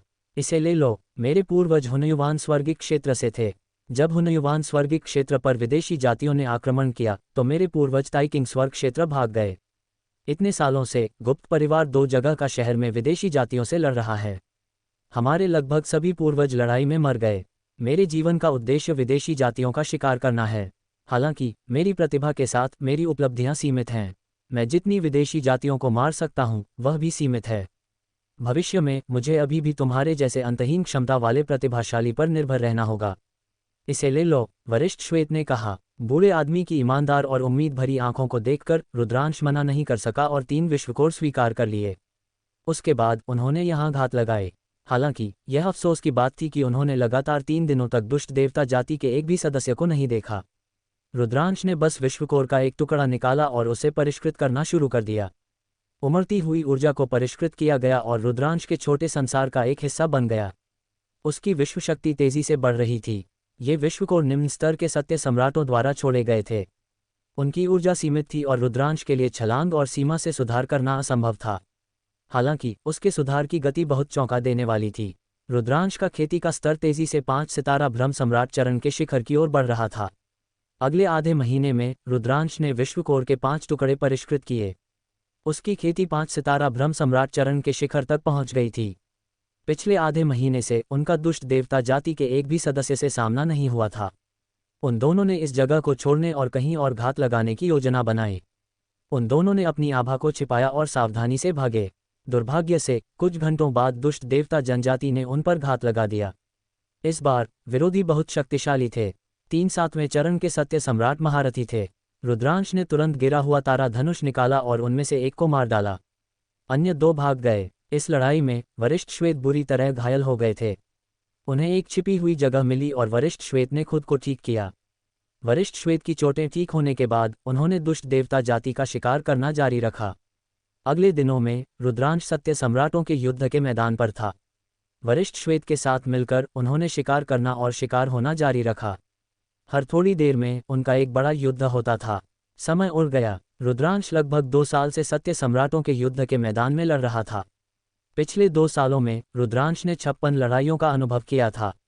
कुछ बार वह लगभग मर गया और स्वर्गिक सम्राट के भौतिक शरीर का उपयोग करने के लिए लगभग मजबूर हो गया था। दर्जनों जीवन और मृत्यु की लड़ाइयों से उसे जो पुरस्कार मिले, वे चौंका देने वाले थे। रुद्रांश ने बहुत तेजी से सुधार किया। भक्षण का नियम, अति का नियम, शिल्प कौशल का नियम और रसायन का नियम सभी दूसरे दायरे तक पहुंच गए थे। केवल जीवन नियम और प्रवेश नियम ने सफलता प्राप्त नहीं की थी। हालांकि रुद्रांश को लगा कि यह जल्द ही होगा और वह किसी भी समय सफलता प्राप्त कर सकता है। रुद्रांश की खेती भी 6 सितारा भ्रम सम्राट चरण के शिखर तक पहुंच गई थी। वह 7 सितारा भ्रम सम्राट चरण में सफलता प्राप्त करने से बस एक कदम दूर था। रुद्रांश का युद्ध कौशल भी नाटकीय रूप से बढ़ गया था। अब उसका युद्ध कौशल पहले ही वरिष्ठ श्वेत से आगे निकल चुका था। अविनाशी प्राचीन ग्रंथ की असामान्य पुनर्प्राप्ति क्षमता के अलावा उसका युद्ध कौशल पहले ही सत्य सम्राटों के युद्ध के मैदान की परिधि में शीर्ष माना जाता था। इस क्षण रुद्रांश और बाकी 2 जगह का शहर लौटने की योजना बना रहे थे। पिछले 2 सालों में उसने सत्य सम्राट युद्ध के मैदान में दर्जनों लड़ाइयां लड़ी थीं। वह हर दिन किनारे पर था और आराम करने और ठीक होने के लिए 2 जगह का शहर लौटने की जरूरत थी। उन दोनों ने अपनी आभा को छिपाया और कुछ दिनों के बाद 2 जगह का शहर लौट आए। 2 जगह का शहर लौटने के बाद रुद्रांश और वरिष्ठ श्वेत अलग हो गए। मैं संसाधनों के लिए विनिमय करने जा रहा हूँ। रुद्रांश सबसे पहले जो करना चाहता था वह था संसाधनों के लिए विनिमय करना। उसके बाद वह 2 दिनों तक आराम करेगा, इससे पहले कि वह खेती के कुछ पवित्र स्थानों पर खेती करने के लिए जाता। रुद्रांश खजाना विनिमय क्षेत्र की ओर चला गया। कुछ ही देर बाद वह एक शानदार हॉल में पहुंचा। वह हॉल में चला गया और एक काउंटर पर आया। छोटे भाई, क्या तुम्हें कोई मदद चाहिए? 50 के दशक का एक हट्टा कट्टा आदमी रुद्रांश को मुस्कान के साथ देखता था। वरिष्ठ, मैं विदेशी जाति के क्रिस्टल कोर का उपयोग खजाने के लिए विनिमय करना चाहूंगा। रुद्रांश ने कहा। तुम किस खजाने के लिए विनिमय करना चाहते हो? हटे कट्टे आदमी ने पूछा। अराजकता रत्न, रुद्रांश ने कहा। उसका लक्ष्य अराजकता रत्न था। अन्य खजाने उसके लिए कम उपयोग के थे। केवल अराजकता रत्न में अराजकता ऊर्जा ही उसे अपनी खेती बढ़ाने और यहाँ तक कि अराजकता नियमों को महसूस करने में मदद कर सकती थी। तुम अराजकता रत्न के लिए विनिमय करना चाहते हो? छोटे भाई, अराजकता रत्न के लिए विनिमय करना इतना आसान नहीं है। तुम्हें बड़ी संख्या में विदेशी जाति के क्रिस्टल कोर की जरूरत है। मेरे पास यहाँ एक सूची है जो विभिन्न खजानों के लिए आवश्यक विदेशी जाति के क्रिस्टल कोर को रिकॉर्ड करती है। इसे देखो। हटे कट्टे आदमी ने रुद्रांश को एक सूची सौंपी। रुद्रांश ने इसे लिया और अपनी आध्यात्मिक इंद्रियों से इसे स्कैन किया। अंदर एक सघन सूची थी जिसमें विभिन्न खजानों के लिए विनिमय करने के लिए आवश्यक विदेशी सार क्रिस्टल दर्ज थे। रुद्रांश ने बाकी सब को अनदेखा कर दिया और अराजकता रत्न पाया। जब उसने देखा तो वह चकित रह गया। तुम्हें इतना चाहिए? रुद्रांश वास्तव में अवाक था। अराजकता रत्न के लिए विनिमय करने के लिए आवश्यक विदेशी क्रिस्टल कोर की संख्या बहुत अधिक थी। रुद्रांश ने अनुमान लगाया कि पिछले 2 सालों में उसने जो विदेशी क्रिस्टल कोर प्राप्त किए थे वे केवल 3 अराजकता रत्न के लिए विनिमय किए जा सकते थे। किसी को पता होना चाहिए कि पिछले 2 सालों में उसने दर्जनों लड़ाइयों का अनुभव किया था और बहुत कुछ हासिल किया था। उसने मूल रूप से सोचा था कि वह सत्य सम्राट क्षेत्र में सफलता प्राप्त करने के लिए कम से कम 10 अराजकता रत्न के लिए विनिमय कर सकता है। अब ऐसा लगा कि उसने बहुत ज्यादा सोचा था। हालांकि इसके बारे में सोचते हुए ये समझ में आया, अराजकता रत्न उपभोग्य वस्तुएं थे और पुनर्जीवित नहीं हो सकते थे। एक का उपयोग किया गया मतलब एक कम। जैसे जैसे समय बीतता गया संख्या कम होती जाएगी। उनका महंगा होना सामान्य था। ये स्पष्ट था कि स्वर्गीय पूज्य शट ऋषि द्वारा उसे दिया गया इनाम पहले से ही काफी उदार था। 3 अराजकता रत्न अपने जीवन को जोखिम में डालने से 2 साल के लाभ के बराबर थे। छोटे भाई, क्या तुम अभी भी विनिमय करना चाहते हो? अधेड़ उम्र के आदमी ने मुस्कान के साथ पूछा। मैं विनिमय करूंगा। रुद्रांश ने अपने दांत पीस लिए। उसे निश्चित रूप से इसके लिए विनिमय करना था। अराजकता रत्न उसके लिए बहुत उपयोगी था, इसलिए वह विनिमय करेगा चाहे वह कितना भी महंगा क्यों न हो। अधेड़ उम्र का आदमी थोड़ा हैरान था। शुरुआत में उसने सोचा कि रुद्रांश बहुत युवा था। इतनी कम उम्र में अराजकता रत्न के लिए विनिमय करने के लिए पर्याप्त विदेशी जाति के क्रिस्टल कोर का शिकार करना लगभग असंभव था। इसलिए उसने रुद्रांश को सूची दी ताकि रुद्रांश को पता चले कि क्या करना है। उसे उम्मीद नहीं थी कि रुद्रांश अभी भी बदलना चाहता था। उसे पता था कि उसने निर्णय में गलती की थी। रुद्रांश ने एक भंडारण अंगूठी निकाली और हटे कट्टे आदमी को दे दी। वरिष्ठ, यह मेरा विदेशी क्रिस्टल कोर है। इसे देखो। हटे कट्टे आदमी ने इसे लिया और इसे देखा। उसके चेहरे पर आश्चर्य और भी मजबूत हो गया। उसने फिर सिर हिलाया और कहा, ये क्रिस्टल कोर 3 अराजकता रत्न के लिए विनिमय किए जा सकते हैं। इतना कहकर हटे कट्टे आदमी ने एक भंडारण अंगूठी निकाली और रुद्रांश को सौंप दी। रुद्रांश ने देखा और देखा कि अंदर 3 अराजकता रत्न थे। रुद्रांश ने खुशी से इसे दूर रखा। उसने उसे धन्यवाद दिया और चला गया। रुद्रांश ने तुरंत अगले क्षेत्र में सफलता प्राप्त करने का प्रयास नहीं किया। अपने निवास पर लौटने के बाद उसने 2 दिनों तक आराम किया, इससे पहले कि वह पथ समझने वाले प्राचीन वृक्ष पर छोटे संसार में जाता। सत्य सम्राटों के युद्ध के मैदान में लड़ने के 2 सालों में रुद्रांश ने बड़ी प्रगति की थी। उसने 6 प्रकार के नियमों में सफलता प्राप्त की थी। केवल जीवन नियम और प्रवेश नियम ने दूसरे दायरे में सफलता प्राप्त नहीं की थी। हालांकि रुद्रांश को एक भावना थी कि यह जल्द ही होगा। वह पहले ही सफलता की दहलीज को छू चुका था। जब तक वह इसे थोड़ा और समझता, वह सफलता प्राप्त करने में सक्षम हो सकता था। रुद्रांश ने परिपक्व पथ समझने वाले प्राचीन वृक्ष का उपयोग करने की योजना बनाई। इन 2 नियमों में सफलता प्राप्त करने के बाद वह अगले क्षेत्र में सफलता प्राप्त करने के लिए अराजकता रत्न का उपयोग करेगा। रुद्रांश पथ समझने वाले प्राचीन वृक्ष के पास गया और चुपचाप ध्यान करना शुरू कर दिया। जैसा कि उम्मीद थी, इस बार खेती बहुत आसानी से चली गई। उसे जीवन नियम और प्रवेश नियम में सफलता प्राप्त करने में केवल 2 महीने लगे, एक के बाद एक दूसरे दायरे तक पहुंचने के लिए। रुद्रांश का युद्ध कौशल फिर से बढ़ गया था। जब रुद्रांश खेती कर रहा था, तब गुप्त परिवार के एक हॉल में कोई कुछ चर्चा कर रहा था। तुम कह रहे हो कि रुद्रांश ने बड़ी संख्या में विदेशी केंद्रक का विनिमय 3 अराजकता रत्न के लिए किया? गुप्त परिवार के स्वर्गिक सम्राट लोकेश ने एक बूढ़े आदमी से पूछा। ये सही है। गुप्त परिवार के लोगों ने रुद्रांश को मोचन मुख्य हॉल में देखा। पूछने पर उन्हें पता चला कि रुद्रांश ने वास्तव में बड़ी संख्या में क्रिस्टल कोर के साथ 3 अराजकता रत्न का विनिमय किया था। गुप्त परिवार के एक बूढ़े आदमी ने जवाब दिया, ऐसा लगता है कि रुद्रांश विदेशी जातियों का शिकार करने के लिए युद्ध के मैदान में प्रवेश कर चुका है। सिर्फ 2 सालों में उसके द्वारा शिकार किए गए क्रिस्टल कोर 3 अराजकता रत्न के लिए विनिमय किए जा सकते हैं। हम उसे जीने नहीं दे सकते। किसी को रुद्रांश पर नजर रखने के लिए भेजो। हमें पता होना चाहिए कि वह कहाँ जा रहा है, समझते हो? लोकेश ने आदेश दिया। बूढ़े आदमी ने सहमति में सिर हिलाया। स्वाभाविक रूप से रुद्रांश को इस सब के बारे में पता नहीं था। अब मैं वापस जाऊंगा और अगले क्षेत्र में सफलता प्राप्त करूंगा। पथ समझने वाले प्राचीन वृक्ष के नीचे रुद्रांश के चेहरे पर एक मुस्कान आ गई। उसने उस जगह को छोड़ दिया और अपने निवास पर लौट आया। वह पर्वत और नदी चित्र में प्रवेश कर गया। फिर रुद्रांश ने एक अराजकता रत्न निकाला और उसमें से अराजकता ऊर्जा की 3 लंटें निकालीं।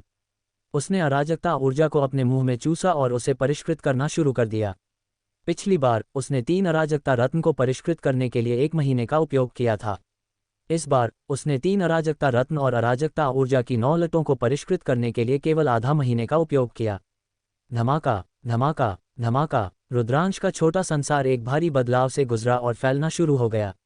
विश्व की शक्ति अधिक से अधिक शक्तिशाली हो गई। उसकी मेरिडियन में हिंसक रूप से उमड़ रही थी। रुद्रांश की आभा भी तेजी से बढ़ी। ये पहले से 2 गुना मजबूत थी। कुछ समय के बाद रुद्रांश के शरीर पर आभा शांत हो गई और उसने इसे अपने शरीर में वापस ले लिया। एक 7 सितारा भ्रम सम्राट। रुद्रांश ने आखिरकार एक 7 सितारा भ्रम सम्राट में सफलता प्राप्त कर ली थी। ये गति बिल्कुल चौंका देने वाली थी। अगर यह फैलती तो ये लोगों को मौत से डरा देती। रुद्रांश के सम्राट बनने के बाद से केवल 2 साल ही हुए थे, लेकिन वह पहले ही एक 7 सितारा भ्रम सम्राट के स्तर तक पहुंच चुका था। ये गति बहुत भयानक थी। रुद्रांश इतनी तेजी से सुधार क्यों कर सका? इसका मुख्य कारण ये था कि उसने अतीत में बहुत अधिक संचय किया था। एक बार जब उसने सफलता प्राप्त की तो वह पहले ही 4 सितारा भ्रम सम्राट चरण तक पहुंच चुका था। इसके अलावा रुद्रांश की नियमीय संरचना बहुत पूर्ण थी। सभी 9 प्रकार के नियमीय नियम दूसरे दायरे तक पहुंच चुके थे, जो उसकी खेती से कहीं अधिक था। किसी को पता होना चाहिए कि जब तक 3 प्रकार के नियम दूसरे दायरे तक पहुंच चुके थे, तब तक कोई सत्य सम्राट क्षेत्र में सफलता प्राप्त करने में सक्षम होगा। रुद्रांश के नियम पहले ही आवश्यकताओं से कहीं अधिक हो चुके थे। उसका छोटा संसार अत्यंत स्थिर था, इसीलिए वह अपनी खेती में सुधार के लिए लगातार उसमें ऊर्जा परिष्कृत कर सकता था। मेरे पास अभी भी हाथ में कुछ और विश्वकोर हैं। मैं उन्हें परिष्कृत करना जारी रखूंगा और देखूंगा कि क्या मैं उनका उपयोग सत्य सम्राट क्षेत्र में सफलता प्राप्त करने के लिए कर सकता हूं। रुद्रांश ने प्रत्याशा की एक नज़र प्रकट की। सत्य सम्राटों के युद्ध के मैदान में उसने कई विश्वकोर प्राप्त किए थे। वे सभी विदेशी जातियों से थे। युद्ध के मैदान पर हालांकि उसने कुछ परिष्कृत किए थे, यह ज्यादा नहीं था। मुख्य कारण ये था कि युद्ध के मैदान पर तुम्हारे लिए परिष्कृत करना इतना सुरक्षित नहीं था। अब परिष्कृत करने का सही समय था। अगर हमारा वीडियो आपको अच्छा लगे तो लाइक, कमेंट, शेयर ज़रूर करना और अगले वीडियो के लिए कमेंट ज़रूर करना।